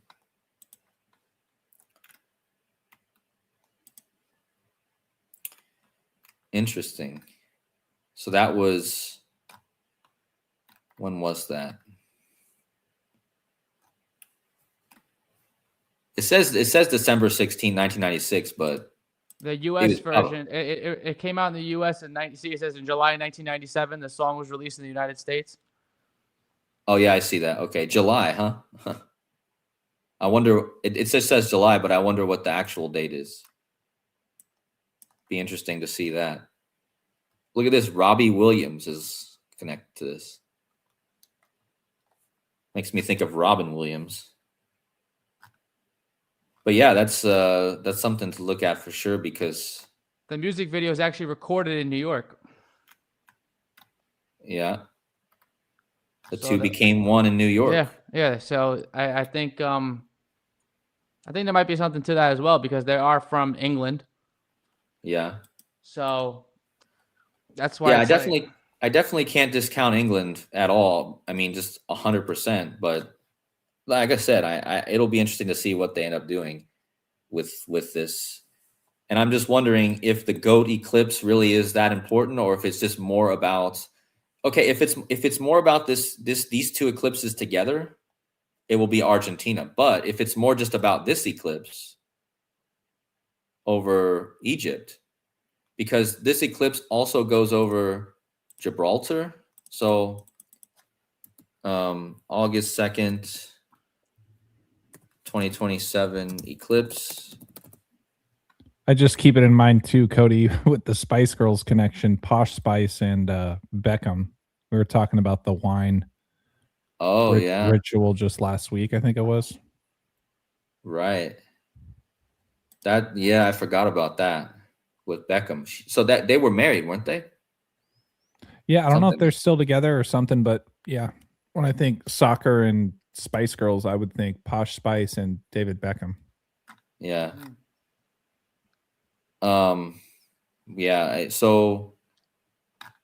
So here's the eclipse, right? It goes over, as Rambo pointed out, this is like, it's almost like they drew it perfectly with a pencil, like the hand of God, right? It goes directly over Mecca. It goes directly over the Egypt, the pyramids, but then it goes right over the Gibraltar, like the Strait of Gibraltar, like, I mean, perfectly. And what makes this interesting is if you actually look up who that actually belongs to, well, it's actually a British. It's owned by the British. So this is the one thing to take a vacation during that time. Yeah, I mean, a lot of people like. I would love to actually see that. I would love to be in the pyramids and see the eclipse. I mean, I think that would be just. I think that would just be spiritually cleansing. For sure. Yeah, I mean, it would just be so much. I can't even imagine like what that would. I don't know if I'll get a chance to go or not, but that I think about that and I'm like, even seeing it over the Strait of Gibraltar as well. I mean, yeah. So, but that's my decode basically. I just wanted to highlight the eclipses, and will it be England versus Spain to basically just pay tribute to this eclipse of the century, which goes over essentially right over England's territory, right, which is also Spain, or will it be a tribute to the GOAT eclipse also next year? So that's kind of what I'm thinking. I don't think there's anything else I want to point out. Just simply some stuff with Bonnie Tyler when she did the eclipse of the heart, or she died 821 days after the second Great American Eclipse on 4/8/2024. Well, that's pretty mind-blowing because there was two Great American Eclipses. The first one was actually on 8/21. So she died 821 days after the second one to pay tribute to the first one, which was on that date. So again, everything, if you just look, I do this all the time now because, and again, shout out to Kate who created this calculator. I can easily see everything I need to see in connection to eclipses because of this calculator. If you see this little bar here, it tells me every date I had type in there. I can see every measurement between the eclipses before that date and the eclipses after that date. So another interesting thing is that this final is 138 days after the blood moon on 3/3 this year, which was the last blood moon until the end of 2028. Now, why is 138 days interesting? Because from the blood moon to the final is 138, but what's the gematria of blood moon? 138. Wow. And that's obviously Donald Trump's gematria in his in just the base cipher. So just little things like this is why I love this calculator. And I'm not trying to like just push it, but it's so useful, this calculator. I can see every eclipse on every day, which I can make way more connections when I have a tool like this. Not to mention I can save every date I ever type in. And I just see everyone still using, the normal calculators and stuff, which is fine. But for me, I'm telling you guys, when you start looking at this, you really start seeing so many extra things. It's just an amazing tool that Kate created. Like, how she even came up with this is just mind-boggling to me. To have all these features, not to mention, I can even pull up the chart for every day just right here on the screen. I don't have to, and I have all my historical dates. I have all the number properties here. I have all the Bible gematria. I can just click a verse and I can see the gematria of every single cipher, the gematria of every verse. I can check every eclipse right here. Saros, I can go through every list. This is only for like $11 a month. Yeah, I mean, if there's a tool that's actually worth $11 a month, it's this. I mean, like it's just beyond belief what you can do, and I haven't even begun to touch the surface on what I can do with this. It just, once you learn it, it's just it feels like you're playing with like a cheat code to me, because again, I can see every eclipse. I can see all the astrology stuff. I can see all the numbers. I can have my own notes section here where you can type out all of your own notes and have it right there. You can add in all your data. So you can add in what the gematria is of all the months, like January 1st. You see this? It's all in here. So you can just copy and paste and see what, if you're just looking at a certain day, like January 7th, you have it here in case you want to know the gematria of it. But yeah, that's my push of, I would never push something that I don't actually use and don't actually find valuable. And this is something that I find, as a decoder, find invaluable. Especially I think it's just a matter of getting used to it. You know what I mean? Like, I'll say on the surface, it looks a little intimidating, but you don't know what you don't know. You just gotta spend some time in it, just like anything, you know? Yeah, it looks intimidating for sure. It absolutely does. You even have these dates here.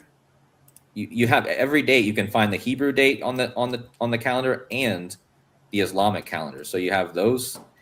You have the date numerologies, of course, here. You can just click on a number and number properties come up. So you can put it in here. Yeah. So I agree with AJ. It looks intimidating, but I've been using it now for how many months? And I only would have found half of what I've found since then if I didn't have this. Like I would have missed so many things without this. Especially like just having this part here where you can see everything that's happened on this day. Like I can see that today is the final is Oz Perlman's birthday. I can see it's the 23rd World Cup final. I can see that the original World Trade Center was topped out 55 years before this date, which is also super interesting. So like the World Cup finals on the anniversary of the World Trade Center 2 being topped out. And 7/19 is kind of like another 9/11 connection because the date is 7/19. But if you type in 7109, it's the 9/11 prime. So interesting that it topped out on that date. And now here we are 55 years later having a World Cup final in New York. Donald Trump was 55 when the towers went down. So, yeah, that's basically all I got. Just paying tribute to the eclipses. That's funny. The 7109 is the 9/11th prime, and the 7019 is the 903rd prime. Like the South Tower got hit at 9:03 a.m. Right. Yeah. So yeah, I forgot about that. But yeah, you're right. The 7019 is the 903. Yeah. Which is also the 42nd triangular. But yeah, you're right. The 903 connection to 9/11 as well. So, I mean, the number 719 is also the 128th prime, just 719. And we know that's a huge, that's a huge connection with the bridge collapse theme. So I'm wondering if I'm just wondering about this bridge collapse stuff with this 719 date. And remember, the eclipse next month over Spain is on 12/8.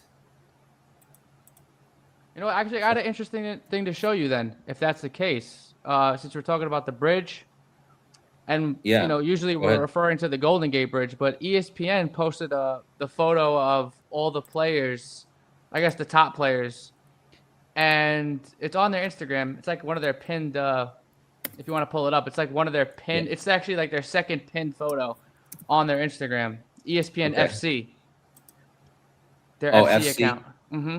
Okay. I'm pretty hold sure on. they're collaborated with with each other, but on the FC account, it's like pinned on there, Yeah, I'll pull that up.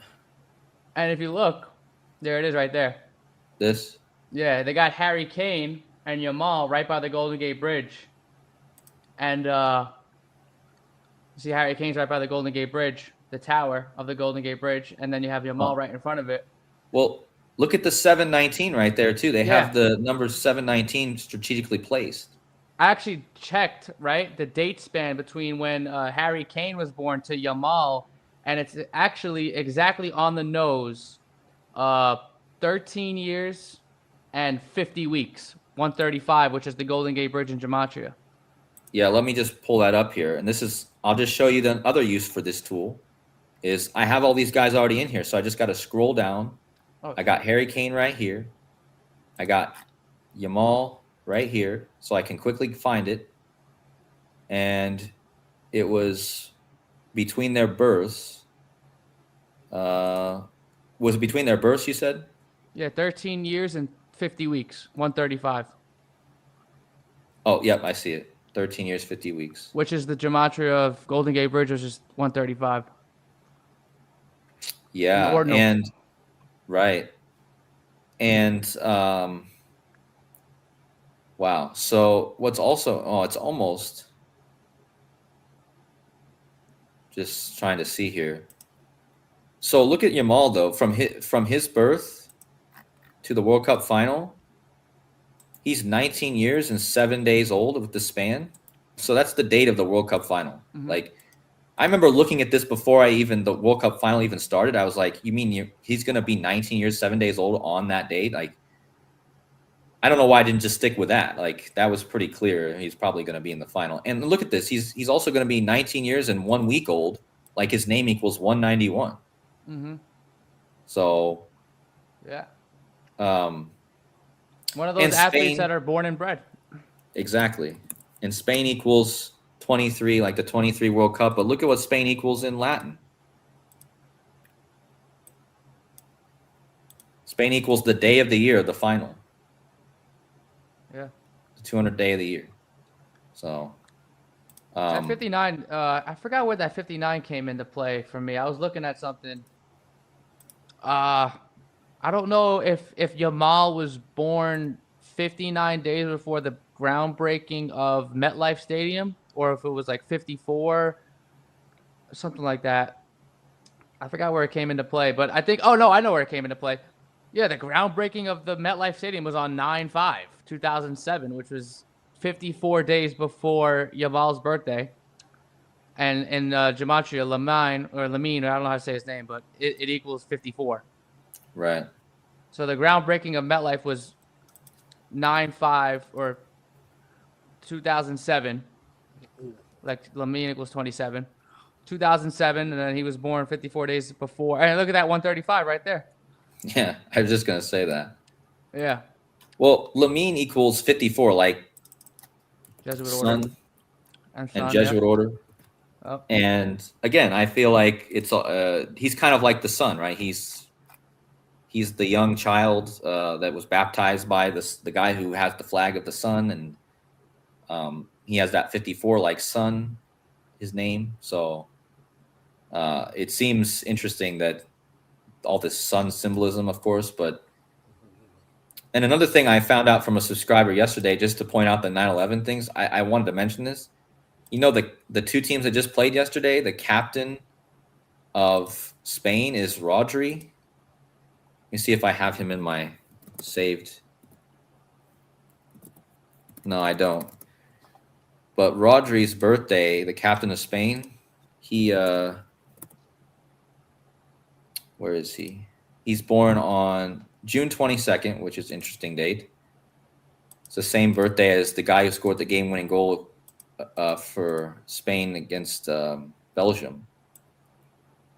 That's the date of the Hand of God game. Right. Diego Maradona, 22nd June. Yeah. So 6/22/1996 was Rodri's birth. He's the captain of Spain. And then if you go to the captain of France, which is, of course, I'm blanking now. It's Kylian Mbappe. Mbappe. Yeah, I knew it was. I'm tired now, so I'm Kylian. I have him in here for sure. Yeah. Look how many days apart these two captains were born. Oh wow. So they just played the two captains, and they're born 9/11 days apart. And now one of them is going to New York. The one who's born earlier, the one who's born before is the one going to New York. So there's probably something with that. But yeah, that was something I found the other day with a subscriber mentioned that. But other than that, I think. But yeah, great point with this. We just had San Francisco be the host of the Super Bowl. The Super Bowl is exactly 23 weeks before the final. And like if you just go to the Super Bowl Super Bowl LX to the final is 23 weeks. William, Prince of Wales, will be exactly 2,300 weeks. So it's just crazy. We connected this whole Super Bowl this year to William, Prince of Wales. And it just so happens that on the 23rd World Cup, it'll be exactly 23 weeks after the Super Bowl and exactly 2,300 weeks after William was born. So that's just crazy. But they play in King County, right? So King equals 23. So I just wonder how that being in San Francisco might connect also to this. A lot of people have been calling for the Golden Gate Bridge event for a long time. So maybe this ties into the decode I did for a Spain versus England final. I did back in the beginning of the year. I tied into the Super Bowl because it's about the revenge theme of the Spanish Armada, which used to be the strongest military force in the world, where Spain was the world's strongest empire, being defeated by the forces of England, led by Francis Drake. And Francis Drake, so they're the English versus Spanish thing, which they did have at the Super Bowl because you had the Spanish language halftime show by Bad Bunny. And then you had the Turning Point USA English alternative. So English versus Spanish was a big theme there, which is one of the basis for my prediction. But it hasn't happened yet. But still, Sir Francis Drake, he did visit. Well, yeah, he did explore that what is now the San Francisco Bay Area, and Drake's Bay, named after Francis Drake, who defeated the Spanish Armada. Drake's Bay is right in that area where the Super Bowl was held, and who was the one of the quarterbacks in the Super Bowl was Drake May. Drake May was a reference to Francis Drake, and Francis Drake was part of that English versus Spanish theme. And the key there also was the ship that Sir Francis Drake commanded when he defeated the Spanish Armada. The ship was called the Revenge. Spain defeated England in the men's European final 2 years ago. And a Spain-England final would call for revenge. The English women got their revenge over Spain because Spain defeated England in the Women's World Cup. In the Women's European Championship final, England got their revenge. 4 days after Hulk Hogan died, talking about bringing down the twin pillars on the Spanish flag. Spanish flag is red and yellow. Hulk Hogan wore red and yellow.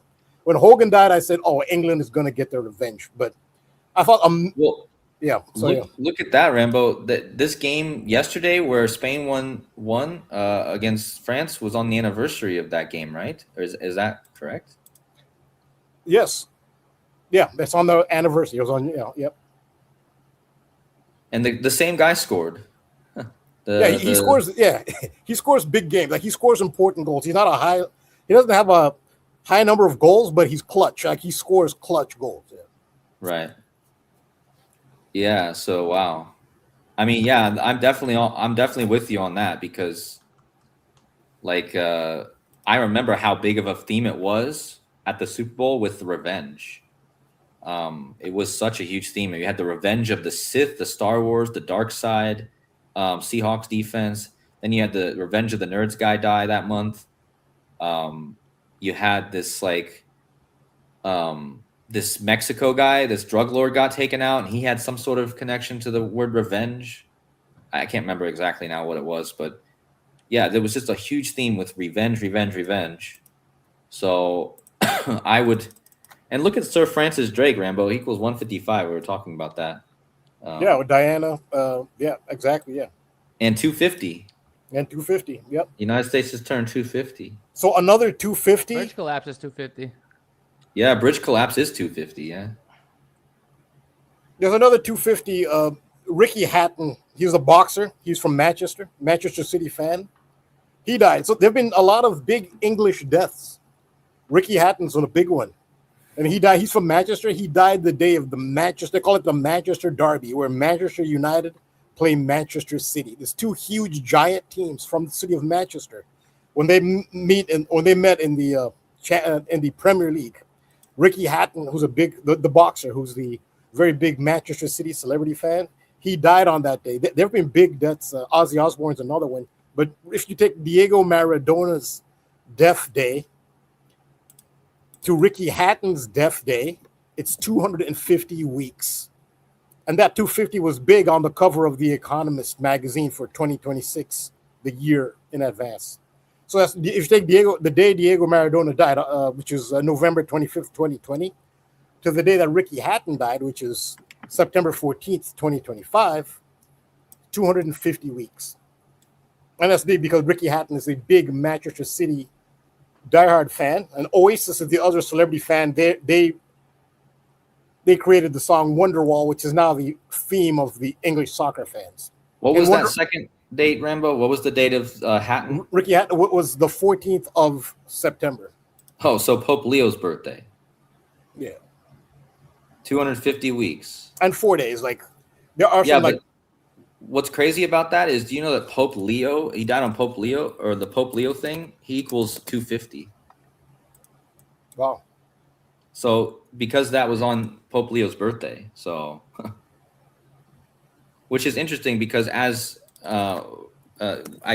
we just said, bridge collapse equals 250 in that same cipher as Sir Francis Drake. So yeah, lots of bridge stuff in the 128. And actually, did you notice that Francis Drake he died on 128? What the heck? So a lot of bridge collapse numbers. I need to go back and look at that bridge collapse in Francis. Oh yeah, Francis Scott Key Bridge. Wow. And what is the 128th prime number? 719. Yeah. There you go. The day of the final. And that's when the eclipse is. That's when the eclipse is too, over Spain next month on 12/8. So it all goes back to this 719-128 code that we've talked about a lot. Especially since that big day, that bridge collapse, it's been a number that's been highlighted a lot, and especially in gematria coding stuff. So let's see. So from that bridge collapse to the final, 846 days. Oh my. Whoa. 846 days from the Francis Scott Key Bridge collapse to the final. That's when the tower collapsed. Yeah, and Spain has that twin pillar symbolism, the twin tower symbolism on their flag, which is where that eclipse is unreal. It's going right in between the twin pillars. This is Strait of Gibraltar, Jabal al-Musa on the south in Morocco, and in the north, the Rock of Gibraltar. So that's the twin pillar symbols. Remember Hulk Hogan said the twin pillars are going to come crumbling down? Like, a shout out to AJ. I didn't even know about that video. AJ told me about that when they made that. I think that's the biggest predictive programming ever. It's undeniable. When he said twin pillars are coming down, with his red and yellow theme was Miss Elizabeth and Randy Savage. Who is Miss Elizabeth referring to? Queen Elizabeth I, who was the queen when Francis Drake defeated the Spanish Armada. it goes back to Miss Elizabeth the First. That's how that all fits in. And it was 4 days after Hogan died. That's when I knew, because Drake commanded the revenge ship. I said, no, England's going to get their revenge against Spain in the European Championship final. I knew it. So there's one more revenge to be had, which is England over Spain in the World Cup. And that'll be perfectly even, where England and Spain have 4 finals, the 4 big finals. Spain women will have the World Cup. England women will get the European Championship. And then Spain men would have the European Championship, and England men would have the World Cup. That's if it pans out that way. I mean, still no guarantee. And of course, and just with this whole thing with Hulk Hogan, the towers crumbling down with Hogan, he has that, as you mentioned, the colors of Spain, but his birthday is actually one day before the eclipse over Spain this year. So August 11th. So the next day is the eclipse. So that's interesting. And, it's just something interesting about the 7. And remember how Ozzy died a few days before that. On the pi number again, the 227. Right. That's the pi. That's the cycle. The cycle is it's the sun cycle. The sun rises, has its apex, it sets, it's dead in the underworld, it's reborn, and that cycle continues. That's why they're bringing Leo in it, because Chicago is all about that's where the wheel was invented, in Chicago. And when did they reveal to the world the very first Ferris wheel in Chicago? It was on, I believe it was December 1st. I have to look that up. It was one of the solstices when the Chicago wheel was first unveiled. Chicago. Actually, Ferris wheel, 1893. Yeah, June 21st, the summer solstice. Oh, so wait. So on William's birthday, again. Imagine we're low-key decoding LeBron going to Chicago. That would. Wouldn't that be something? Is that one of the teams that's on his list? I don't know, but that was on Kobe's list a couple of times. Yeah. And this is his 24th season. We'll see. That's why Leo's part of this. Pope Leo is part of Chicago. Chicago is all about the wheel. Yeah, Ferris Bueller's Day Off. Ferris. Right.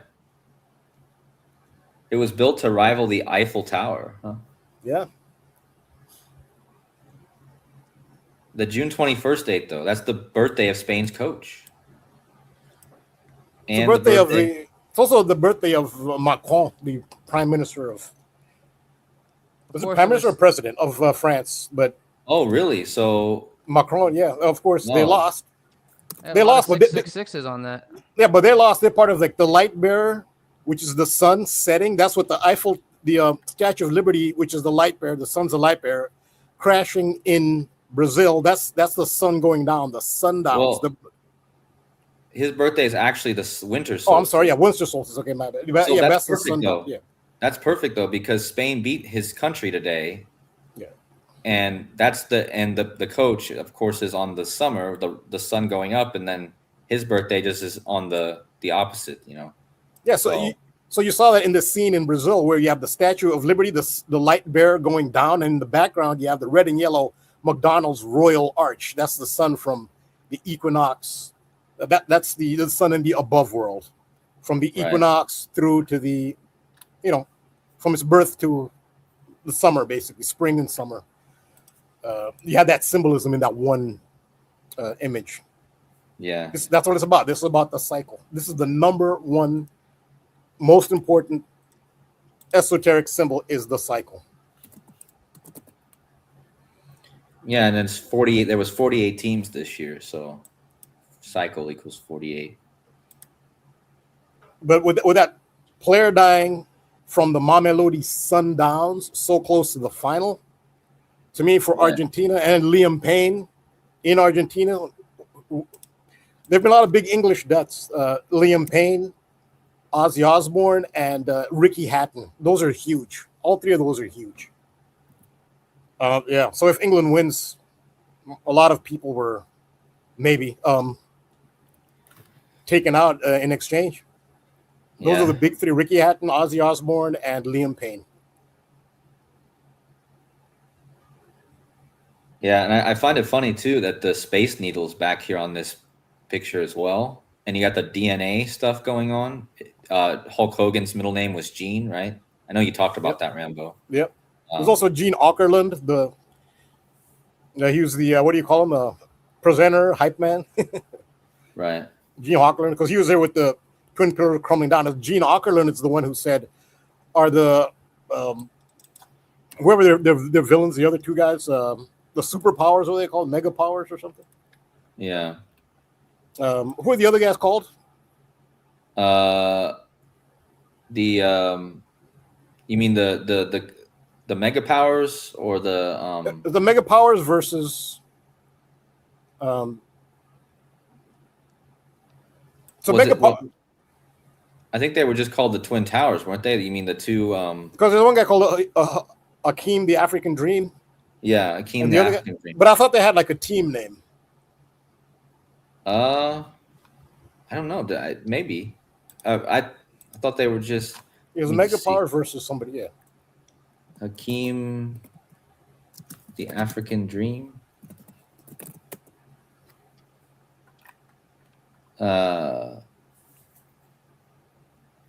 Interesting. One Man Gang. He also went by. Interesting. Yeah, that's when he was by himself, but he had his partner there. That the sheriff. His partner had this like sheriff motif where he had Who was? handcuffs. I'm blanking now on who that was with him. No, I don't know why I'm blanking on this, but what's the guy's name? Big Boss Man, right? Big Boss Man. Yeah. It's just getting late, so I'm blanking on things that normally would come quickly. Yeah, but they had a team name. Right. Well, like I said, I think. Oh, the Mega Power. Oh, wait. So they were they were just called the twin. Oh, they were called the Twin Towers. Okay. That's what I thought. That's what I thought they were called. Okay. So, yeah, they went against the Mega Powers. Yeah. Again, but the Twin Towers are on the flag of Spain. Spain are the Twin Towers. Spain are red and yellow. And he said they're going to come crumbling down. And they did come crumbling down in the European women's final. Will the Twin Pillars come crumbling down again? I don't know. Yeah. One thing I noticed, sorry. Go ahead. I'll say one thing I noticed was when you pulled up that 2014 game, England, the person who scored for England was Cole Palmer. Yeah. And you think of palm, you think of your hand. He's not going to be in this. He's not playing in this World Cup, I think. I haven't heard from him or anything. No, he's not. Yeah, he didn't make the team. That's a shock. He's the biggest shock, yeah. But he has that palm name, and he's playing. Obviously, now tomorrow is England, or today now for me, but England and Argentina. So you think of hand of God. Yep. And you think about this guy being absent, and his name is Palmer. It's just we'd have to see how that game plays out now.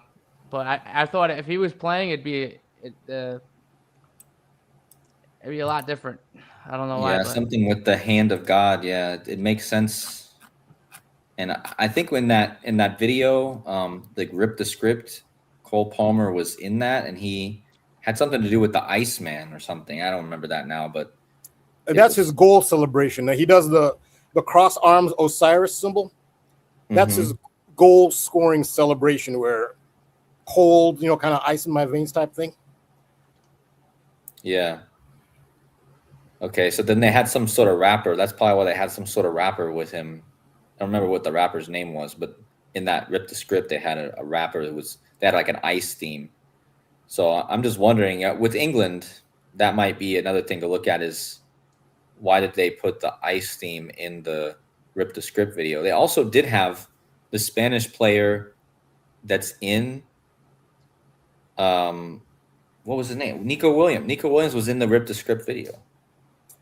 Ice is part of the Spanish versus English theme. Ice, which is secret. It is a secret police because their identities are hidden. They don't have badges. So it's a secret police.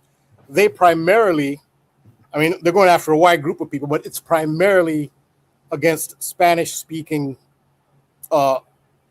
people in the United States. So ICE is part of the Spanish versus English theme. Yeah, I kind of thought there was something to that, and I think that might be another clue. But yeah, I'm getting ready to jump off here. I can't believe how late it is already. Yeah, we were going in today.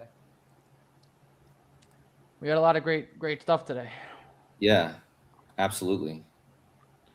Yeah, definitely. And Josh, right? Yes. Yeah, Josh, appreciate you jumping in, man. Opening with that 5342 connection. That's crazy, man. I appreciate that. That means a lot. Yeah, that's 100%. I'll Yeah, probably be sharing that on my streams the next couple of days, Josh, if that's okay. I'll be talking about that. That's fine. Yeah, thank you very much for sharing the work. It means a lot. Yeah, thank Josh, do you happen to have that visual up with your Instagram page as well? I want to make sure that we can screen share that really quick so people can go follow you. Yeah, I'll pull that up.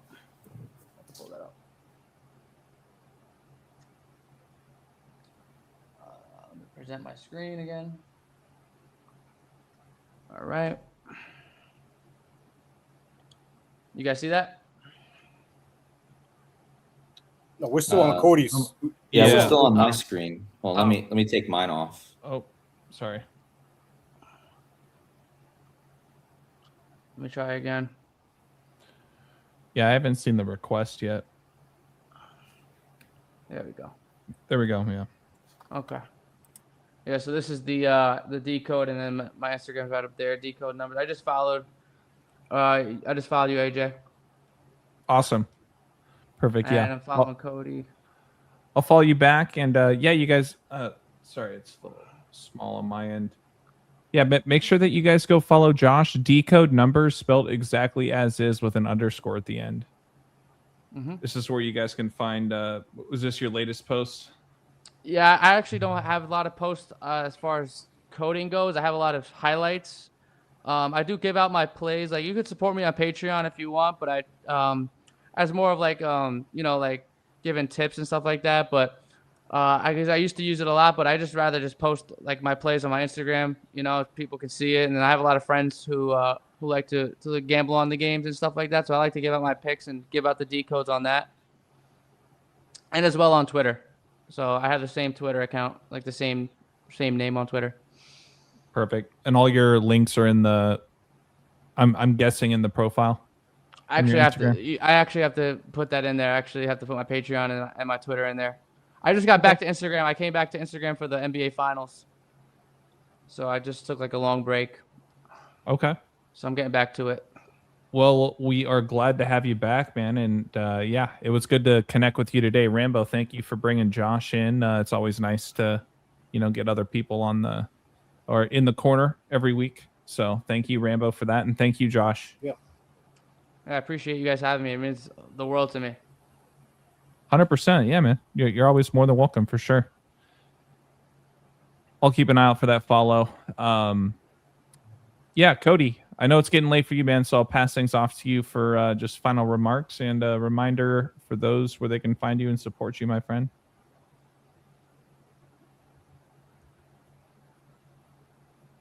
Yeah, I was on mute, but thank you guys so much. Thank you, AJ, Rambo, for all your insights and just everything. And Josh, amazing. Look forward to seeing more of your work. And you guys can find me on my channel. I'm streaming this also right now. So Decoding with Kodi. buymeacoffee.com/decoding with Kodi is the link. And yeah, I'm going to jump right off here probably right after I'm done because I definitely need to get a bit more sleep. So, but I had a great stream and I thank everyone for being here. Do not forget, guys, there's 2 streams going right now. If you just watched one stream, for instance, if you just watched my stream, go hit the like button on both streams. You don't have to rewatch the whole thing, but go hit the like button on AJ's stream. And then, of course, the inverse of that if you were on his, so that we can get these streams out to more people. So thank you guys so much for everything you all do to support the channels, and much love. And I'll see you guys in the next decodes. Yeah, good point, Kodi. Absolutely.